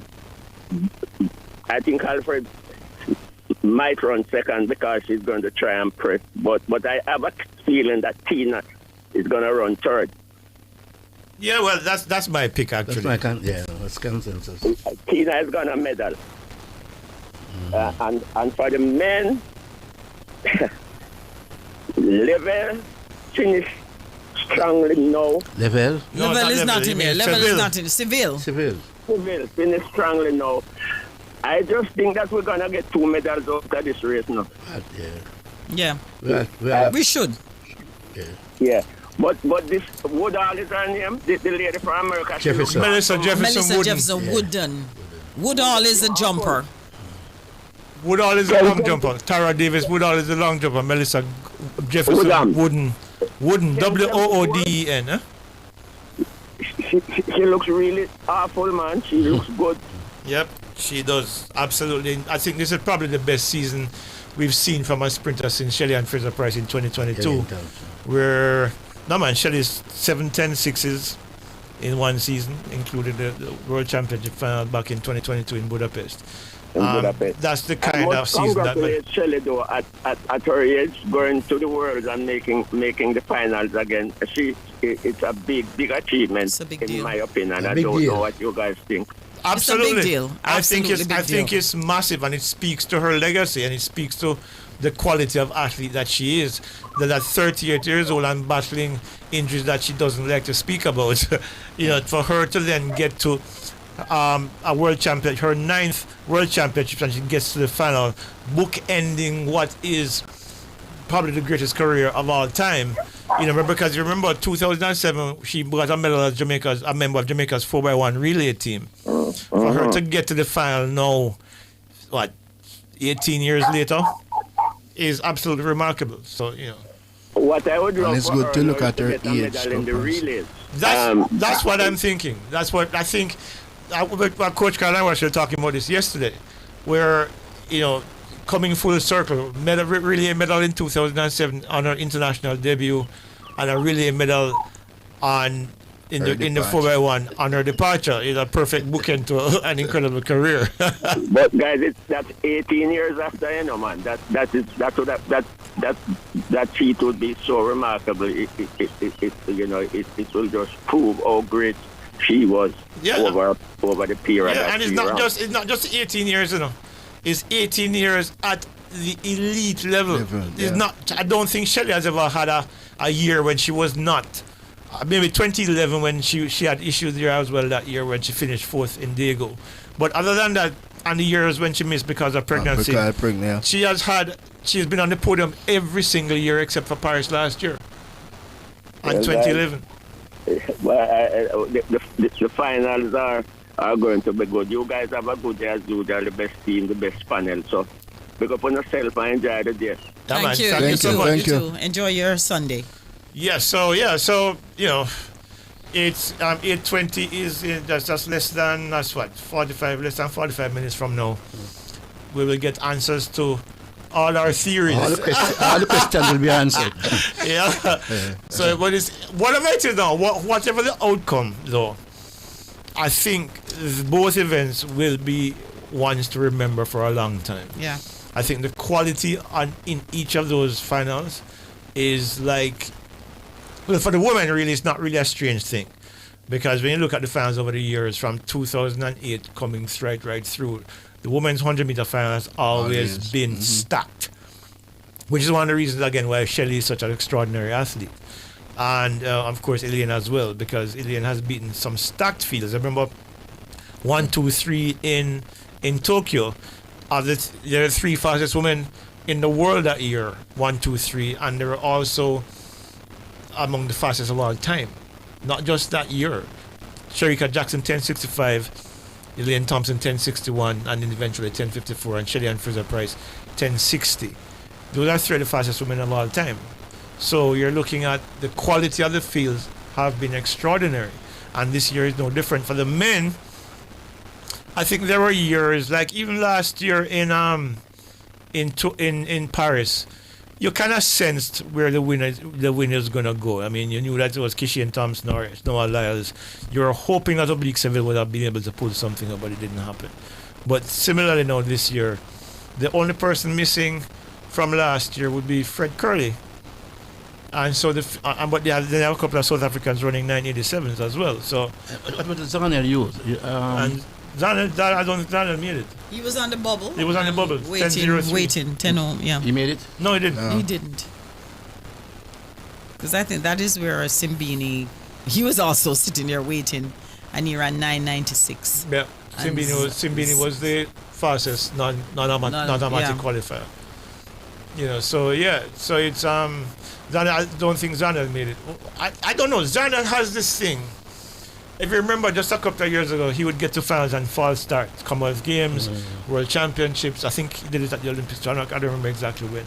But he had this penchant for false starts. He finally found a way to navigate his way around that. But then it comes to these major championships. Of course, didn't he won a bronze medal in, was it Budapest? In the 100? But he's up and down. And because look, they're training in the same camp with Oblique Seville, which means that the program is similar. And we've seen him run 984 or somewhere thereabouts. But then to come and run 10:03, it kind of makes you wonder, you know, whether or not, you know, where his head is at in terms of... It's a championship. Yeah. These things happen. Yeah. So but the exciting thing about the whole thing is that there are two Jamaicans. I would have loved to have seen Akeem Blake in the final because I think running 988 at the national championships. But I don't know. I am not surprised that he did not make it. I did not see him originally getting there. Getting to the finals? Getting to the finals, honestly. Why though? When you look at the other competitors and their performances coming in, I think they are a little step ahead of him. So I am not surprised, personally speaking. Okay. Yeah, because look, he ran his personal best and season's best was 988. I think everybody in the final, if I'm not mistaken, has run faster. Let me look and just to ensure. Yeah, everybody, no, except for, let's see, Tobago, who's run 994 this season. Basically, no. What am I saying? Tobago just ran 994 in the semi-final. Simbini season best in 990. JIA 988. Noah Lyles 990. Kishian Thompson 975. Bednarek 979. Seville 983. Tobago 994 and Leo Teller 987. So much of the field was ahead of Akeem Blake, but only 2 or 3 guys were slower than he was, and not by much either.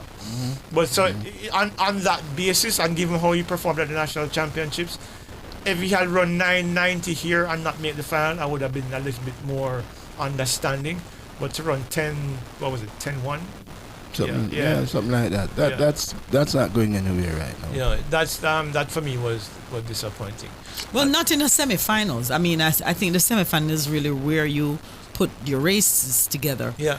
Your race together, and you have to run. This is not a take it easy kind of a race. Not the semi-final. So I was expecting him, which he did, to give him credit. I mean, the first he did get out. Yeah, he got out. He got out, and he was not able to maintain that. Everybody came back at him at the end, and that is where you saw the Noah Lyles and everybody bunched up together going into that through the finish line. So I think the race was just a bit too much for him. Yeah, because to really handle. Or something like that. 10.12. Yeah, that. And in 10, you have to be sub 10 right now to be there. Yeah, and the thing about it is that when he spoke yesterday after the preliminary, the heats, he sounded confident. When he spoke to Wayne, he said he felt like he was ready. And so it's kind of disappointing to see that he didn't deliver when he was expected to, because as we all know, the semifinals is probably as crucial as the final, because to get to the final you have to perform close at your best or close to your best, and he didn't do that. And his best is more than 0.2 of a second faster than he ran in the semifinals. So just jumping the guns a bit and looking ahead. The 4x1s. Yeah. For male. Everybody expect us to get a medal, which I do. But when you look at having 2 South Africans in the final, that's a threat, I think. South Africa is the fastest time in the world this year. Thank you very much. But the young guy, he's hurt. He's hurt, the starter. Who normally starts a relay for them. Yeah, but going into the championship, South Africa ran the number 1. 37.61, I think. And then USA 2, Jamaica 3. And USA was second and Jamaica third. So, but Jamaica, the time that Jamaica ran was without all of these guys. Right? No, it was with Kishane Thompson and Oblique Seville. Yeah.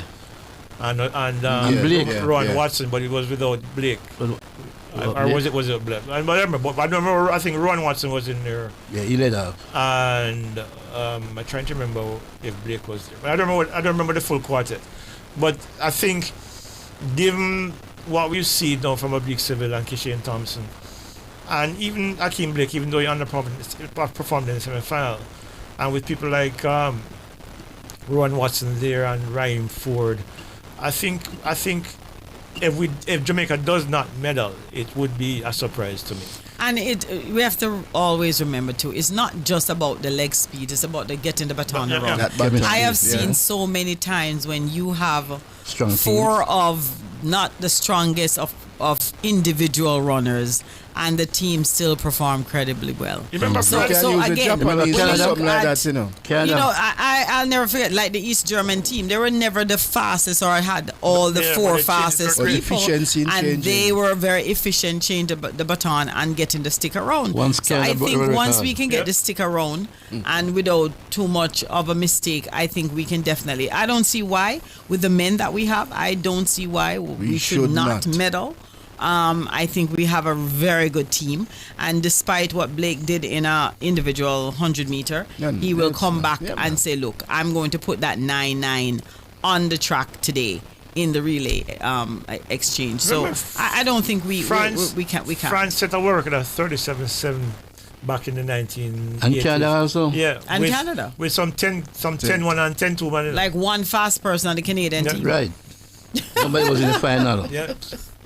So it's about the stick not slowing down. That's a key part of it. Right. You know, so I know they've been practicing.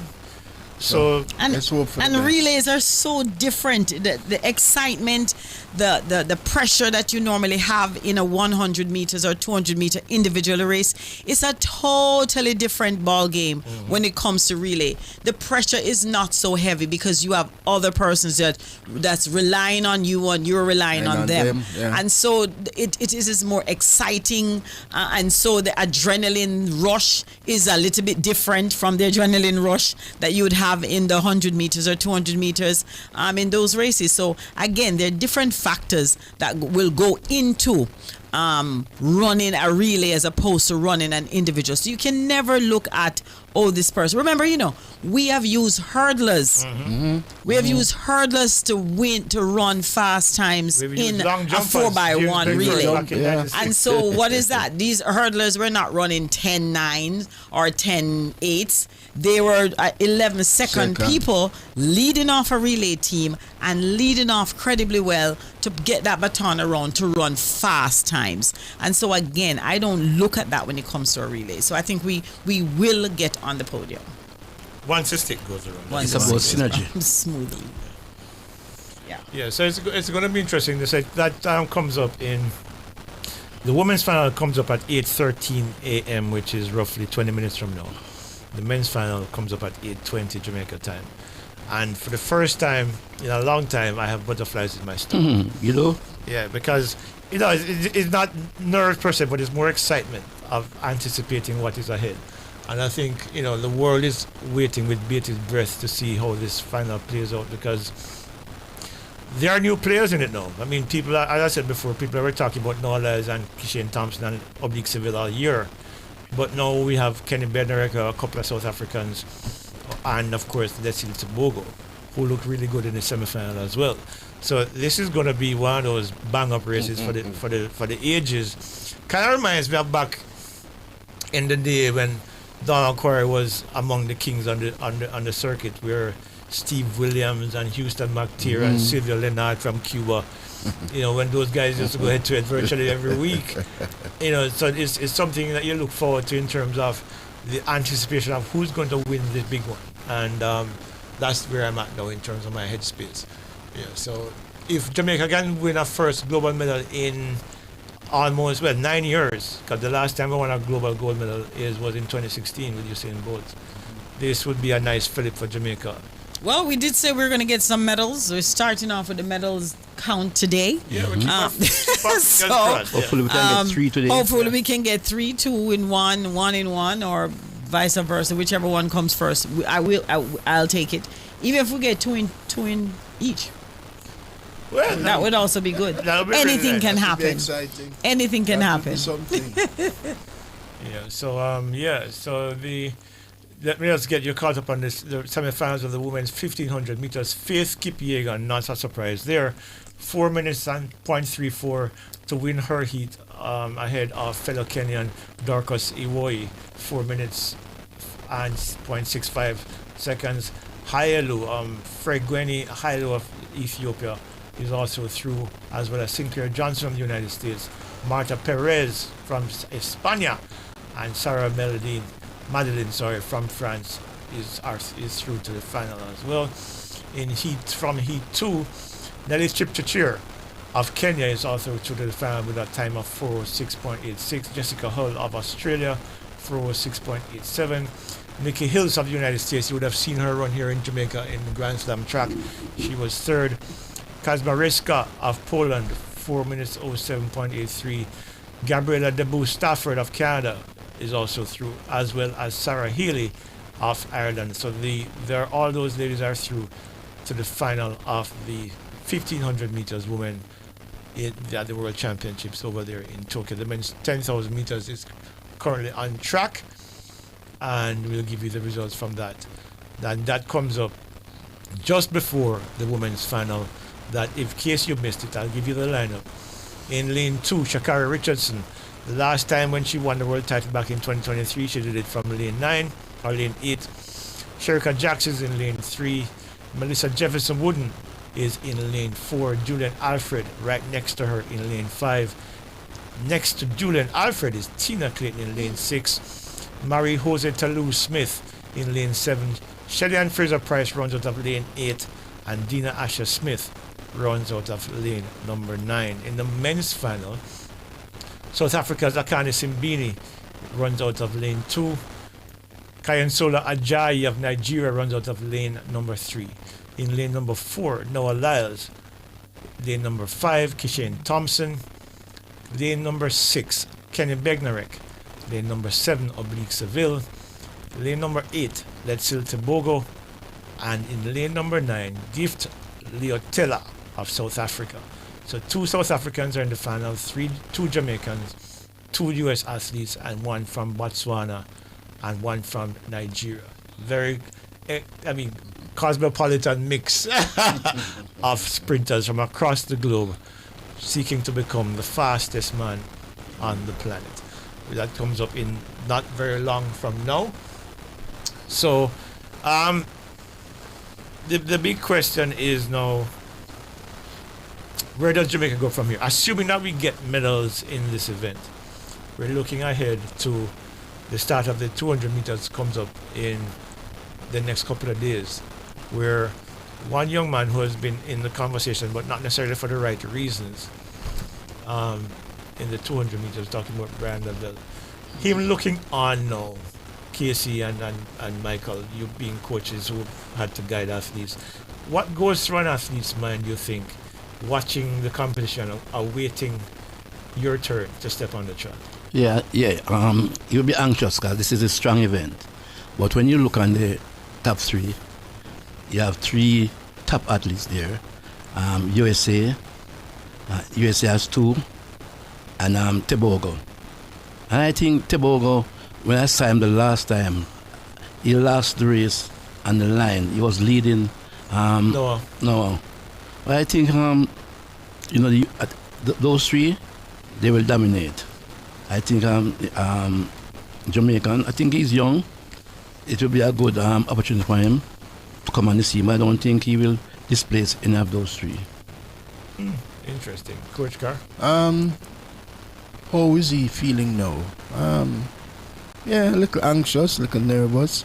We'll want to get onto the track because it's not good to be sitting around. Yeah, not doing what you want to do. Yeah, what you want to do. So I think he'll be anxious to get there, and he is now bubbling also with confidence because, and if our 100-meter finalist gets on the podium, I think that will also motivate him too, based on the fact that he's not in that relay pool right now. He's not going to run the relay.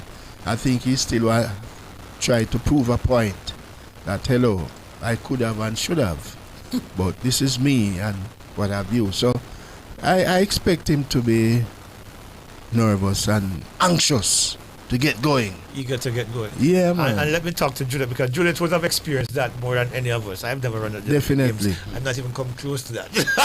I've not really experienced that because I had to run 100 and 200. Yeah? So I didn't have to just sit there and wait for 200 meters only and a relay.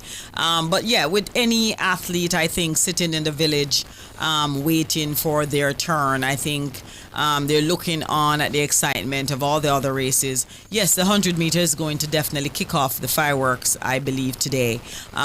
Usually, all the other events, yes, they're happening, but the 100 meter, those are the cracker events. And I think persons thrive on those to say, oh, my team has done this, or this person from my country, they've performed incredibly well. So, yeah, I think he's ready to go. He has run a really good time that can put him on the podium. So I'm sure he's looking forward to that. Mm-hmm. We just to get you caught up on the results from the women's discus. Valerie Alleman, as expected, 69.48 meters. The disappointment for me is that she didn't throw over 70 meters. Mm-hmm. Of course, Jorinde Van Klinken of the Netherlands finished second with 67.5 meters. And Celinda Morales of Cuba third, 67.25 meters. Jamaica Samantha Hall finished at the back of the pack, 12th, 60.69. Wayne Walker caught up with her after the competition, and this is how it went. Samantha, as I said yesterday, getting to the final of a global championship is always an achievement. Yes, you'd like to go on to be on the podium. Sometimes it happens, sometimes it didn't happen, and it doesn't happen. How was it out there for you today? Today I would just say that the vibes wasn't there for me. The energy just dropped compared to yesterday morning. So I would say it's just mentally. I wasn't prepared for tonight. So you're not able to really put a finger on why it happened? Yeah, I can't say exactly why. I can't say if it's like technical, but all I can say is based on how I felt compared to yesterday, I felt more explosive versus today. It's just that the energy wasn't there. So yeah, I just didn't feel as explosive as I was yesterday. Do you feel like you're leaving here a better athlete than you came? Yes, I would say I am very happy for myself based on what I've accomplished this year. I had 2 PB, 4-time national, my first knockout champion.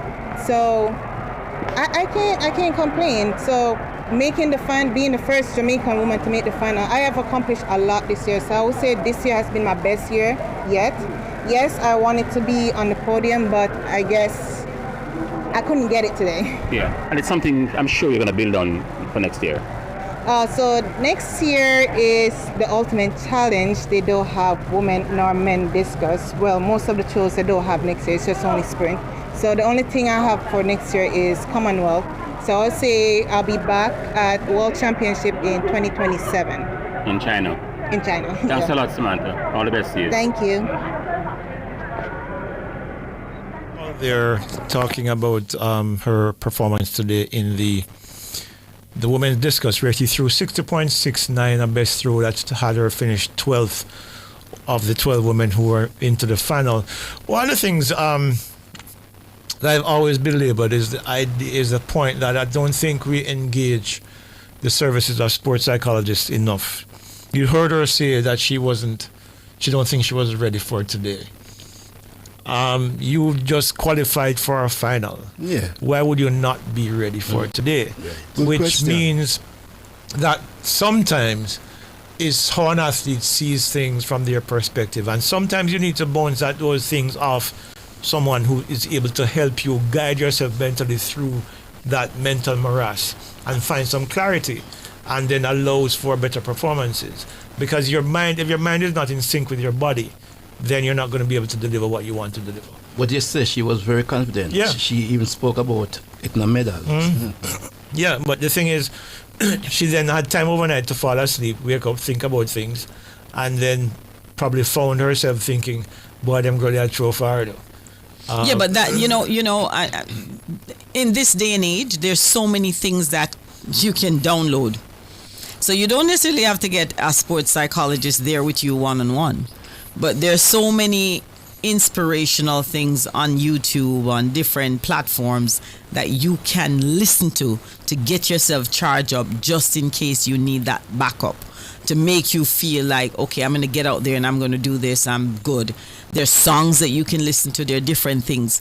And so, again, I'm not sure, we don't know what played that role to make her feel not as low as she did, as she said, not having that energy that she needed to have in order to get her over, get over that to get that edge today. And sometimes just getting to the final, that is a high point.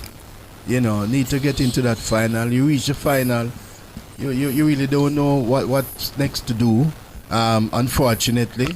But I would think that having gotten into the final, it would have motivated her to dig deeper now. This is a final, this is it.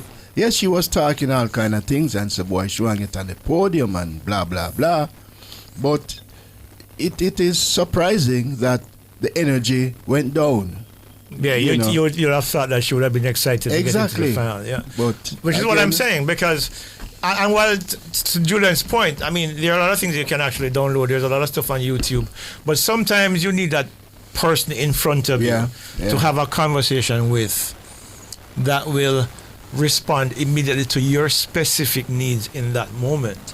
Which is why I think when you look at all of the best teams, the best football teams in the world, the best cricket teams in the world, Australia, India, they all have sports psychologists on their programs, and they sit with the athletes, and the Americans will tell you, because I've spoken to a number of American athletes, elite ones, and like for example, Justin Gatlin, he studied psychology in college, and so did his father. When he was going through a rough time, when he was doing his band, serving his bands and stuff like that, he said he had a lot of conversations with his dad that helped him to find the positivity in all of the things that were happening. So sometimes you just need somebody to sit in front of, you can have a conversation with, and they can help you to unpack all the little things that are in your head that would probably prevent you. Because don't care what happening, it's all about up here. Yeah. If your mind is not clear, if your mind is not clear, you're going to have a problem. You're going to have a problem. You need to have clarity in everything that you do in life. You need to have clarity in what the objective is and how you get there.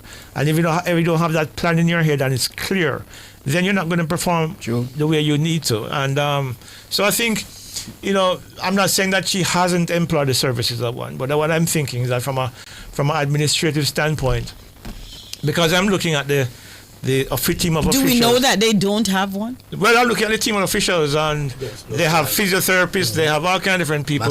There is no sports psychologist. Yeah. No, we don't know. Okay. Oh, so they don't have one. No, they don't have. So you see, and it goes again to what I'm saying is the important thing here, wherein we've come to a point now in this world where we know the things that make athletes perform at their best. And as the phrase goes, if you're sick physically, you go to a doctor. If you're not well emotionally, you need to talk to a sports psychologist. It doesn't mean that you're crazy and don't go down Bellevue down Winway Road. It just means that you need to have somebody to help you to unpack. Because look, when I go to bed at night, there are 10,000 things going through my head. Right, and it's hard to shut them out sometimes, and which is one of the reasons why I suffer from insomnia sometimes, because you can't shut it off, you can't shut out the noise.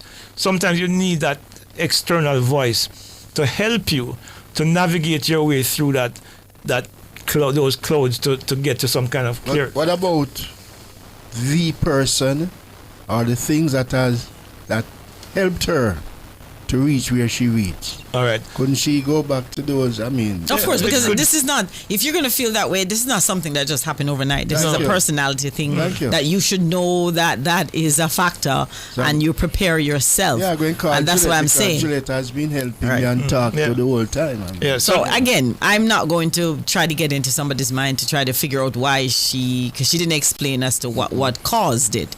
So again, there are things that you could do in this day and age to actually help you if that was the problem. We don't know if that was the problem. Yeah. Wayne is on the line from Tokyo. Wayne, you're there? Yeah, Leighton, I'm here. Are you not hearing me now? No, I'm hearing you now. No, we're hearing you. We're seeing you in your red top walking. Okay. I'm heading right to my spot in the mix zone, because the big ones are about to go off, yeah? Yep. I'm all over the place with my prediction, but I think Oblique beats them all tonight. Well, and how I read it, I think he's going to have the measure of Noah. And if he gets the measure of Noah, then he's going to have the measure of everybody else. I concur. As long as he doesn't look around. Yeah, I just think I think he's prepared for this moment. Yeah. And I think he's ready to deliver tonight. I think he's more confident than all of them in the race. Well, he looked better than all of them. Yeah, and I think he's more confident than all of them. Mm-hmm. I mean, I've had the privilege of seeing them up close right here. They come here every night, and when they come around, you could see people putting on. Oblique believes that he's the best sprinter in the world. He said it twice this year, and people are asking, why did he say that? But he actually does believe that he's the best sprinter in the world. And when we in sports, just like you do anything in life, when you're 80% confident, when you're confident, it's 80% of the job done. It's about you now going and executing. And I think the failures in the last 3 or 4 major championships has prepared him for this one. And I think the biggest confidence booster for him coming here tonight is that he's beaten Noah Lyles twice. Let's interrupt you, Wayne, because the women are on track for the final of the 100 meters. We'll come back to you after. Global success to as many countries as possible. No sport like it.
new championship record for Melissa Jefferson Wooden of the United States, breaking the record set just in 2023 by Shakira Richardson, her training partner and teammate, and of course, an extraordinary performance. I was wrong. Everybody else was right. I was right. But what was impressive super. for me, though, from a Jamaican perspective, 10.76 for Tina Clayton. Yeah, Outstanding performance from the young lady. She had broken into that realm. No, I anticipated it in a sense that, because I remember I've been saying that based on the time that she ran at the national championships, 1081, and the time that has elapsed between the championships and now, that she would be in 10-7 shape. Wow. 10.76. She now joins the ranks of among the fastest Jamaican women ever. And you have to say, Casey, a bit disappointed the performance of Julian Alfred? Yes, she got left early and could not. Jefferson was out like a bullet. And I think when she realized she couldn't catch Jefferson, she left her race plan. She left her race plan. But I have to give Jefferson. Jefferson has been outstanding all season. I know it would take something special to beat her. She's the third 10-6 for her. She's the only athlete who has gone under 10-7. All right, so I'm not surprised. Let's go over to Wayne. Wayne Walker, exciting race, but Melissa Jefferson looked absolutely imperious today. Yeah, my problem is, how could somebody bet against her? She's undefeated all season. She's been the absolute star of the season. And nobody looked even close to beating her. The only time she looked threatened, I think it was under the Diamond Leagues when she met Juju and she defeated Julian.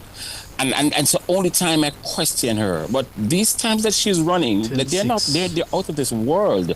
And I just think it's that time before she breaks into the 10-5 and challenge Elaine Thompson Hero's time. She's had an outstanding season, but goodness gracious, Tina Clayton, out of nowhere literally, because nobody was looking at her, to even win a medal. Some people didn't. Well, and I didn't. I had her on the podium. Most people have her to be finishing the top three, not second, but at least third.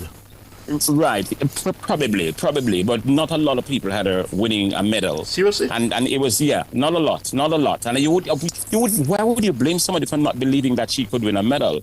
And the performance tonight, and not just the medal she won, is at the time she did 10.76. Yep. Yeah. It's just fabulous to watch and to watch them develop and grow. I think the time makes her what? The fifth fastest Jamaican of all time now, behind Elaine Thompson 10.54, Shelley-Ann Fraser-Pryce 10.60, Merlin Naughty 10.74. Run about that time, yeah, but it's a fabulous performance. And she's outstanding performance from the young lady, and it makes you wonder what would have happened had Tia Clayton been in that race as well. But we're going to take a quick break again because we're going back over to the men's final that is on track just now as well. Yes, Melissa Jefferson.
to raise some of the greatest athletes. And I look forward to, just what they will continue from here on. And it has been my privilege to represent my country always, and also lead female athletes when it comes to just who they are and how they want to define their legacy. It's hard to understand, but it's already in your mind. You want me to come back again another year? Talk to me. All right, talk to me. No, it's decided. Sorry, I have the 4x1s to run, so I kind of not put my mind there as yet because I still have a job to do, and that's to lead 3 amazing ladies in the 4x1 and see what that will unfold. But for me, to be able again to be doing this for such a long time is a blessing, and I'm hoping that whatever it is that athletes take away from this moment is to chase their dreams and to really just define your own terms. There's no finish line, really and truly. You get to decide when, where, and how you show up and how you walk away. And Shelley, just for clarity, you're walking away from globals or track and field, period? I can't answer that question right now. When I have that answer, I'll answer it. But were there any emotions coming into this tonight and the meet itself? Yeah, there's a lot of emotions, emotions that I had to control about all the fears, all the messages that I've received from friends, from family. And for me, I try to just hold that because I'm still competing, and coming out here tonight, I definitely felt that as well, to know that I was standing in my, eventually or hopefully my final 100 meter. It's a surreal moment to know that 18 years ago I started as an athlete that wasn't sure of what I wanted to do or who I was. And to be here in this moment, continuing to, just transcend what it means to push the limits and, finish on your own terms and do things, on your own terms. But, by the grace of God, I've been able to accomplish so much. And again, I don't want to cry, but I try to wrap my emotions. It has been such a journey, and I've had so much support coming into this championship. So many names that I cannot name, but, for me, my husband has always been the tower of strength for me being here, and my son as well, so I'm looking forward to just letting it out with them one more time. And you're back in the country where it all started in 2007. I am back in the country it all started. As I said, I came to Osaka in 2007 as a reserve on the 4x1 team. And at that point, I really didn't know what I wanted to do. I actually didn't even want to run because, I didn't feel I measured up to the ladies that were on the team at that point. And to be able to have this full circle moment is, again, it speaks to the testament of, just hard work, dedication, determination, and setting your own goals. And I've always said that anything else outside of your own voice or your own belief is noise.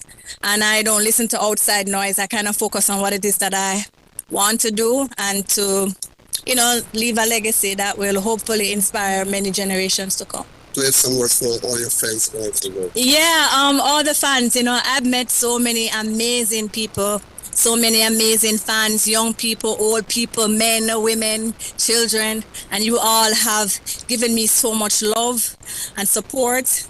And for that, I cannot, thank you enough for your support. Tonight was not just for me, it was for you. I know last year, not being able to grace the semifinals or the finals in Paris was very hard for me. And for me, that was one of my motivation in coming here tonight. It's really just finishing what I've started. And I felt undone in that moment. And tonight, because of you, I'm here, because of your support and your love and your encouragement. Wherever you are in the world, I thank you so much for your support. Thank you for riding with me. And as always, we look forward to greater things to come. And God bless you all. And of course, I have to big up Jamaica straight.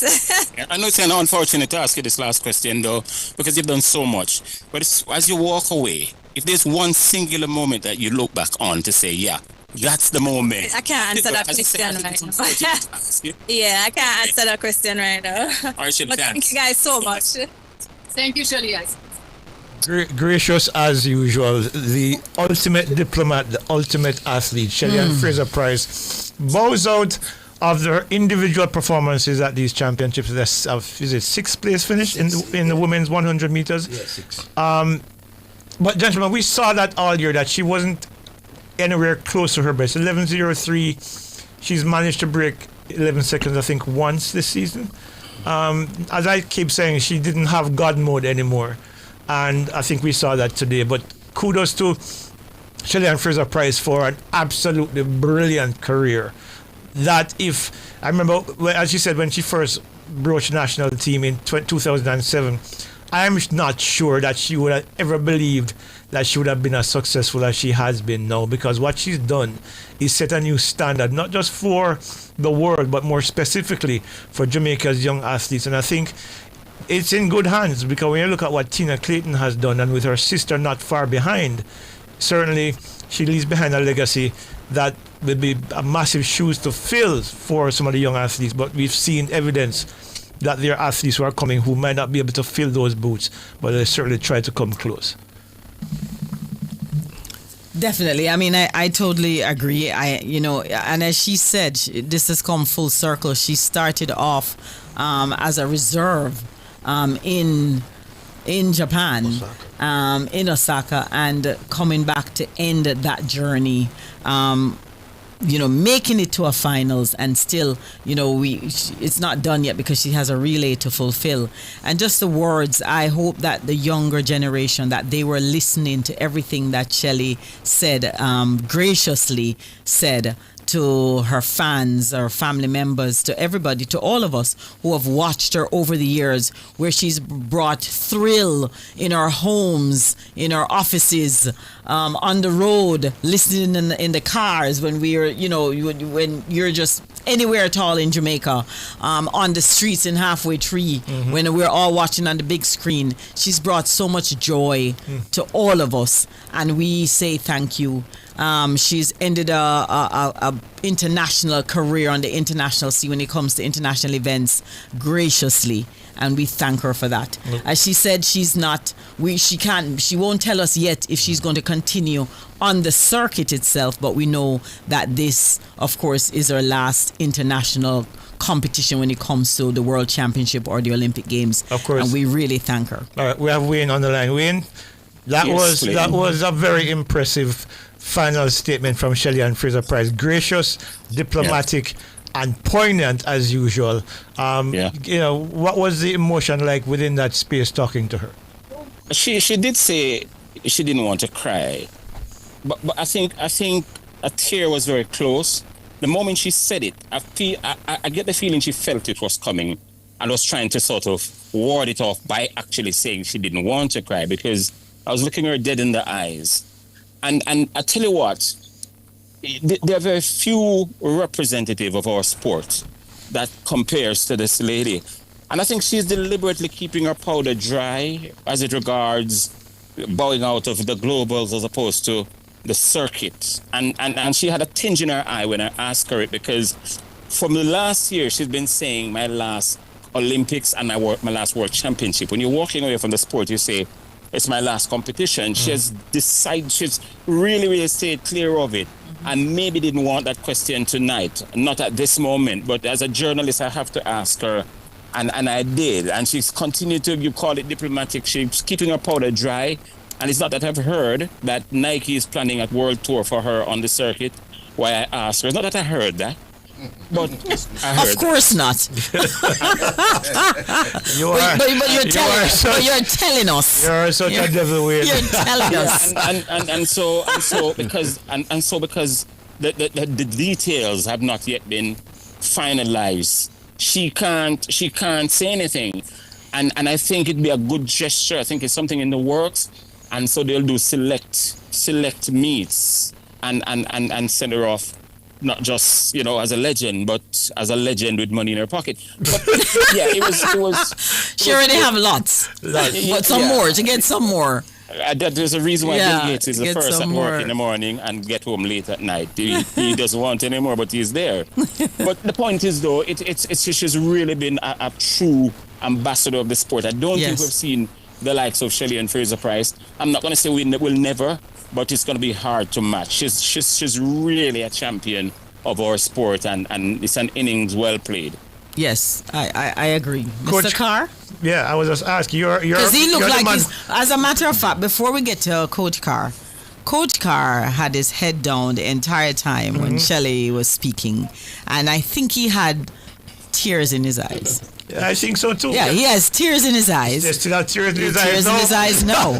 Can And it must be something for you who has been there and started off with her, and as you mentioned, knowing where she's coming from and all the people who surrounded her with love and guidance throughout those years, and to see her here, who started off, as she said, as a reserve on the relay team. As you said, it is a bittersweet moment, and I will always say that. Words at this point for me cannot really express my feeling.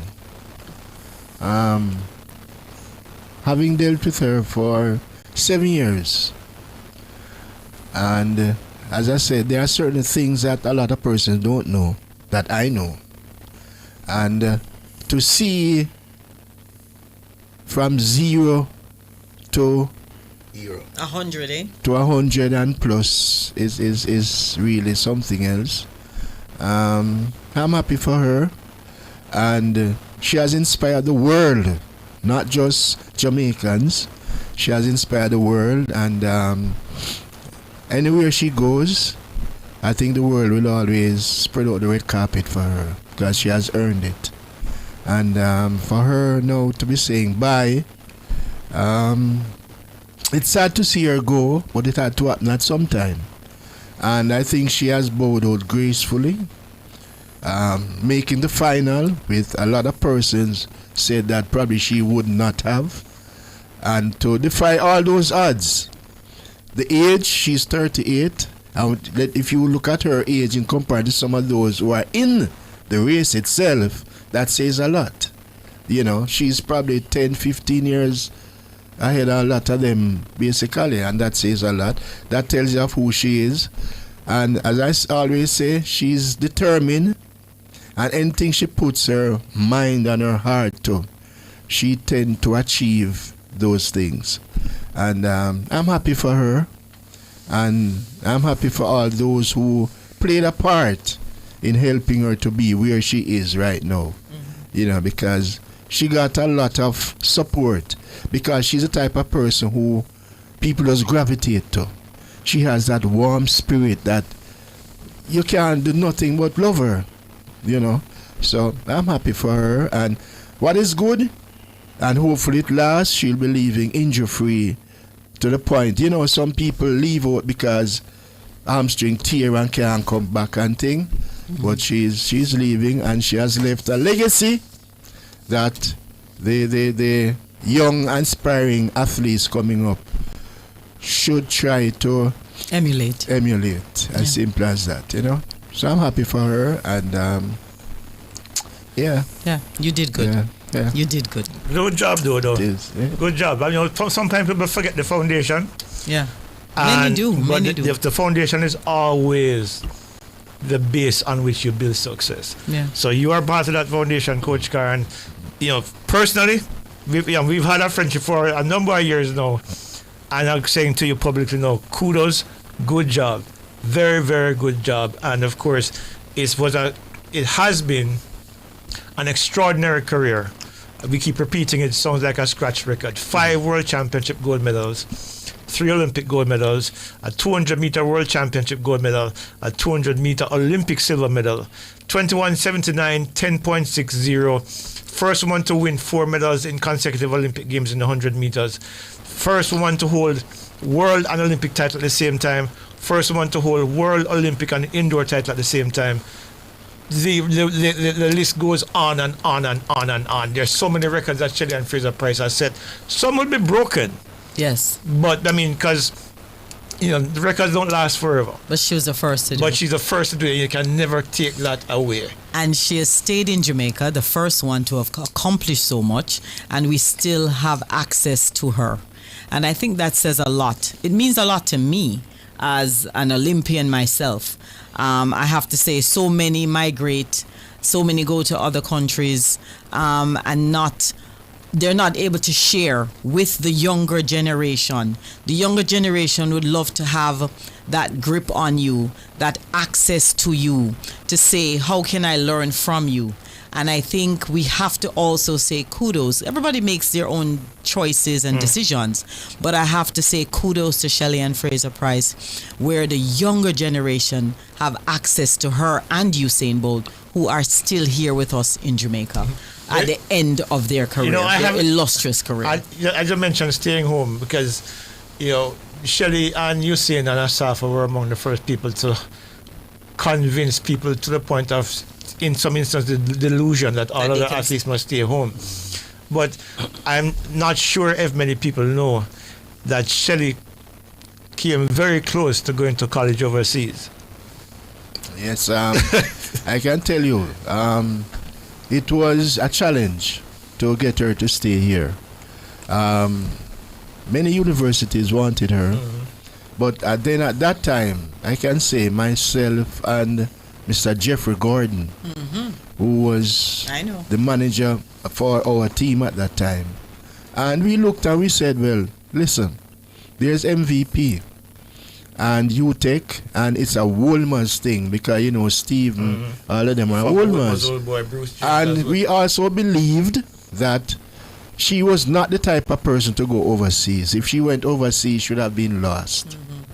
So it was not too difficult to convince Mummy that, listen, this is a path to go. Because, people coming out of the certain areas want to know that their kids are overseas and what have you. And, eventually we took that route. Well, the rest is history. But she was the type of person who you had to keep close to. If you let her go at that time, as I said, should have been lost. But she was the only who could reach out to her.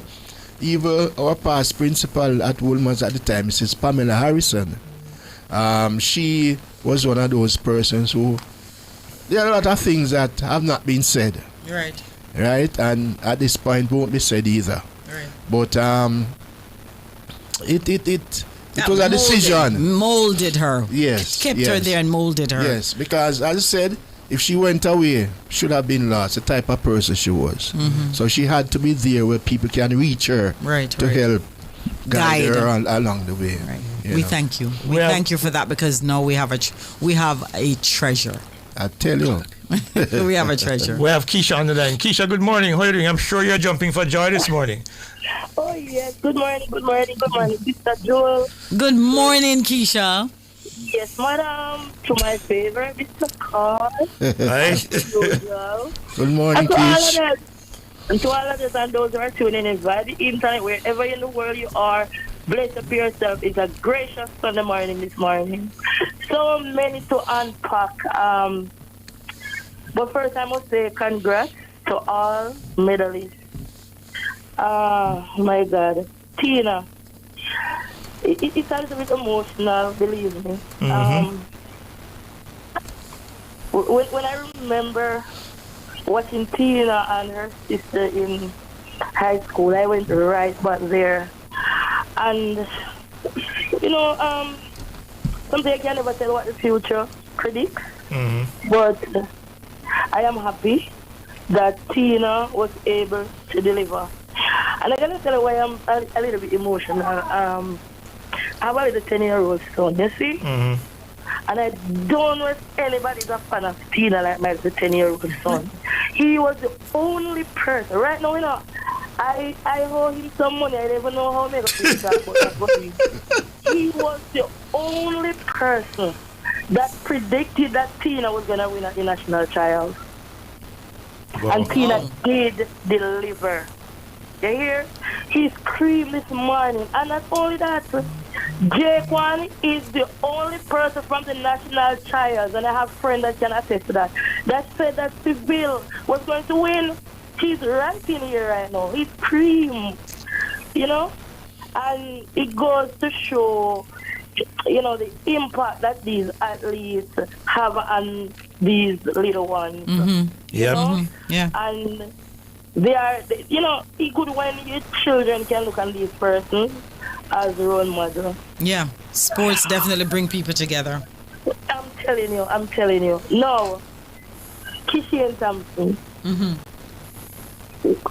Up to yesterday, and I have Kishian Thompson to win up to this morning. But after what I saw there, I kind of have a little concern because it kind of looks similar like what happened last year. It was exactly similar. I know. You understand? And when the line up, unfortunately, which I never like to see when anybody falls start, right? Because people have put in a lot of work, over the years to get this far, and it's unfortunate that the young man falls started. But I was sorry, Leighton? No, I was just saying Tobago. Yeah. You're right. Yeah, unfortunately. But I was at the edge of my. Hold on, 1 second. Hold a second. We have Kishian on the line. We're gonna talk to you for a second. Don't go away. Let me allow you to just take it away. I have watch back a race honestly and tell you what go on. Mm-hmm. Yeah, man. That me can say so far. Why? I mean, I don't know it. But I have watch back a race and tell you what really happened. I'll say that for now. Yeah, but coming in, how did you feel? Feeling as good as I can be. I won't say I was feeling superb. I was feeling downhearted, or I was feeling the worst. Even if I was at the given instance at the line, at the start line to the finish line, I would have to just put my best foot forward and just deliver. It doesn't matter how I'm feeling. Mm-hmm. At the given time, I have to just perform. Yeah. You're a logical guy. Whenever we do interviews with you, we have to be thinking. You keep us thinking, which is really good. And so I'm almost afraid to ask you this question. Noah drawn beside you, and Noah drawn beside you, close. I mean, everybody's talking about the clash between Kishian and Noah. Was there any level of concentration on your part on the fact that he was there beside you as opposed to apart from you in Paris last year? Honestly, no. It doesn't. It didn't make a difference. Mm-hmm. At the end of the race, not the end of the day. At the end of the race, I have to just focus on my own lane and do what I gotta do. It could be in lane 1, lane 8. It could even be in the race. At the end of the day, it's just me. I just gotta focus and do what I gotta do. That was a filler question. The question I wanted to ask you, it escaped me. It's now back. Okay. So let me put it forward to you now. What percentage would you give yourself in terms of your performance? Clearly, you didn't get the medal you wanted. You wanted to win the race like everybody else. Mm-hmm. How much would you rate the performance tonight? It's really a subpar of the caliber of athlete that I'm capable of being. Take that into consideration. But all season long, you've been promising something special. You see, you're going to deliver in Japan, and didn't happen tonight. I mean, it didn't happen. Yeah, naturally, it's a bit disheartening for me because, I wanted to win. I wanted to do what I can do. It didn't happen more so. But we have to just move on, honestly. Clearly you're disappointed. But what's the level of disappointment? Are you torn apart over it? I can't be. Honestly, frankly, if I was, it would be, honestly, it would have to just been a second because I can't be wallowed up in that because the champion that I am, I have to move forward. I cannot let that hold me back.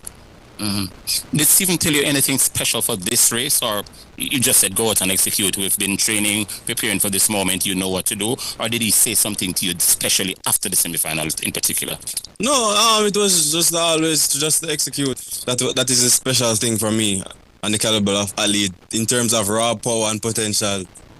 It speaks for itself. That's just the only thing dividing me from my subpar, what you see, what you guys saw today, and what I'm really capable of. If I could ask you about Oblique, his performance tonight. Yeah, phenomenal, bro. He ran his best race. He ran his best race of his life.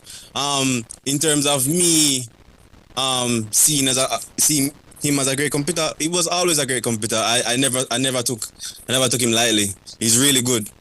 And so I'm happy to hear you say you've never taken him lightly because you've beaten him all the time. But yet still you recognize that here's a guy who, if he turns up on the day, can really, really put it on. Yeah, of course. Mm-hmm. All right, Kishan, all the best to you. You have the relays to come. You're looking forward to that, I'm sure.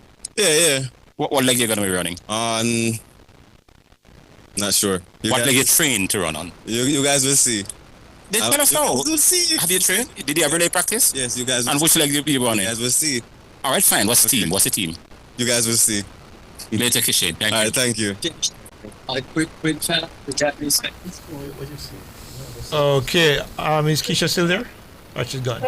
Oh, sorry about that. But we had to talk to Kishi and the series. I understand the whole thing. Yeah. So I am wondering, you see? Mm-hmm. And how people do not misunderstand what I'm saying, right? Looking back on last year Olympics, Kishan in the final, and looking back on this year final, I mean, if you ask any pundit, they would have said Kishan clearly this year. Mm-hmm. You know? Last year, put it was a 50-50 then, right? Hold on again, Kisha. We have Oblique this time. Don't move. No problem. All right. Oblique, congratulations. All season long, you've been telling people that you think you're the best sprinter in the world. You had the right to brag about it because you put it across Noah Lyles twice this year, and he's a standard. Yeah? How are you feeling tonight? Tremendous feelings because what has happened in the heat, I put that aside because that's the fast, and I know my talent, I know what I can do, and I trust in God and I trust in my coach. So for today, I am really happy with the victory, and it has been 9 years since Jamaica hasn't gotten a gold medal in the 100 meter, and I break that curse knowing that Oblique Civil has actually won the gold medal. It's a nice feeling for me. Yeah. We know you're under pressure to go to the press conference, so we're going to rush this through. You've seen he was in the house tonight. Did you talk to him before the run? No, I haven't spoken to him, but he has said over the years that I am going to be a champion, and I am one of the greatest athletes in track and field. And last year I got injured in the final, so I didn't get to prove myself. So, and this year I proved myself in front of him and in front of the Japanese crowd. How much confidence you got from beating Noah twice this season coming in?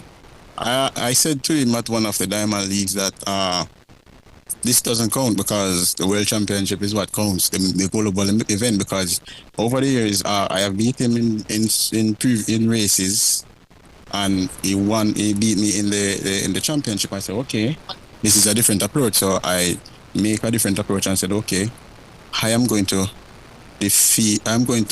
become the champion and prove to everyone that I am a world beater. The defeats in the previous World Championships that you've gone to, how much did they play into what you put together tonight? You have to understand, because it's like, how would I say it? It's like I am at the court trying to build myself because I have mental issues. So today is to prove myself to the world that I am not mentally ill, because everyone said I'm an Oblique Civil, have mental issues when it comes down to finals and stuff, but that's never the case, because it's just that I'm unfortunate with injuries, and who are close to me already know that, and now is the time I prove myself.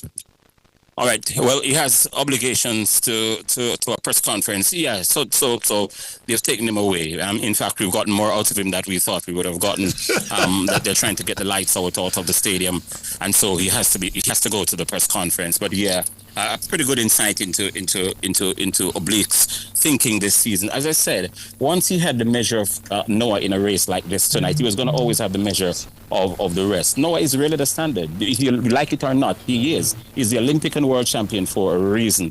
And for that reason, he's a standard. He's the person that dictates the big, bright lights. And whenever you beat him on the bright lights, then you're almost certain to win. And so I had no doubt he was going to turn it up tonight. And again, his confidence level this season. Plus, we've been hearing coming out of racers that Oblique is in 9-7 low shape. Yeah. Tonight, he did it tonight. Yeah. Yeah, because one of the pieces of information I got through an intermediary, I suppose, was that 972 was something that was possible for him tonight. So yes. He wasn't far away. 0.05 tells you that Oblique Civil was in the form of his life. And the thing about it, and the most important thing about it, Wayne, to me, is that now that he's broken through, I think he's going to be even harder to beat him now. You're reading my mind. The rest of this world of sprinters are in trouble. This tonight was the shift in global sprinting. They're going to have to deal with this boy, and they're going to have to come good. I mean, every one of them. They're in trouble. World sprinting is in trouble. This boy has the potential to go on to dominate, not necessarily the way you're saying it, but I think he's going to have a long, successful run. He's got the coaching staff behind him. He's got the confidence. And Juliet Cuthbert-Flynn told me once that she tried for years to try to break the 11-second barrier and just couldn't. And the moment she did, she didn't go back. She started running sub-11 all the time. It's a psychological barrier. And that is what you need in sport. You need sports. I remember what's his name, Maurice Green once said, it's the power of the mind. He says everything that he did had to do with his mind. And that is what is happening to Oblique Seville tonight in Japan. He'll never forget this country. He'll never forget this moment because it could shift the way his life goes from here on. All right. Yeah. Yes, so let's thank you so much for that. Of course, as usual, great job. Keisha, you're back with us. We have to wrap. But complete your thoughts and then before we move on. Right. So I was saying, looking at chicken last year and this year, right? In a final, very compact final.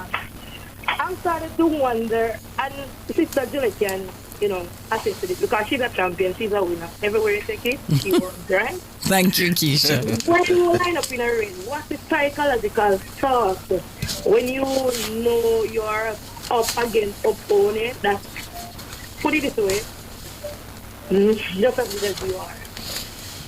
It's you have to really just focus on you. You can't really think about those other people around you, no matter what you think they're capable of doing. Everybody's different. It depends on their mental strength. And for me, one thing I never did when I was competing was focus on my opponent. No matter what, Merlin Ottey was, the person to beat. And I never once focused on Merlin as to what is Merlin going to do today. Even when they called me in 1992 and said, everybody was looking at Merlin and Gwen and even Privalova and Gail. Nobody was really factoring me, but I was factoring myself. And I think it comes back to the person and how they see themselves and the mental strength that they have. But never, ever focus on your opponent, no matter what it is that you're doing. Thank you. And the last thing I would say before I run, right? The last coach, where the male is concerned, to have a gold medal winner on the podium was Mr. Glenn Mills, who used to be gold, and here he did again. Six times. For the sixth time. Six times. Awesome. A lot of kudos to Racers Track Club and to Mr. Glenn Mills for a job well done. And Tina now write her name in history. I think she equals Veronica Campbell. Personal best. Right. Yeah. Well, Keisha, thank you for that. From what you should probably be on this panel. I was thinking the same thing too. Well, we got to go, Keisha. But thank you much for the call. Really, really lovely. All right, All right, Keisha. Thanks much. That's it for this morning, guys. I want to say thank you, of course, to Juliet Cuthbert-Flynn, to Raymond Casey Graham, and Coach Michael Carr. Jamaica 3 medals today. 1 gold, 2 silver. Tina Clayton being the ultimate surprise. 10.76 behind an awesome Melissa Jefferson Wooden, 10.61, a new championship record. And of course, Julian Alfred third. Still another medal for St. Lucia as well. But and of course, on the men's side, Oblique Seville finally breaking through. 9.77 personal best. When you run a personal best in a major final, it means that you've arrived.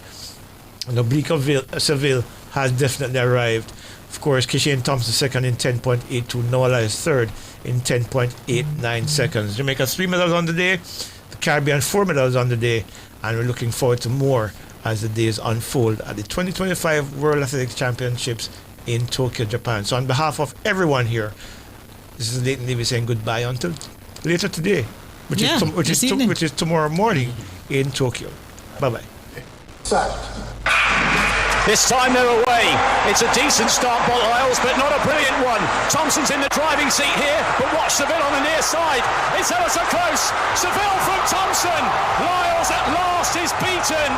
Seville was desperately disappointed with last year's capitulation from the semis. It's a Jamaican 1-2.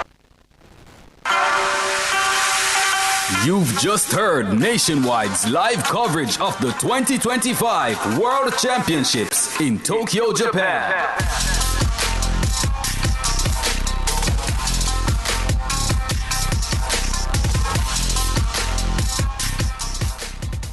Come into the parlor, there's a welcome there for you. Welcome to the Mayor's Parlor with Desmond McKenzie.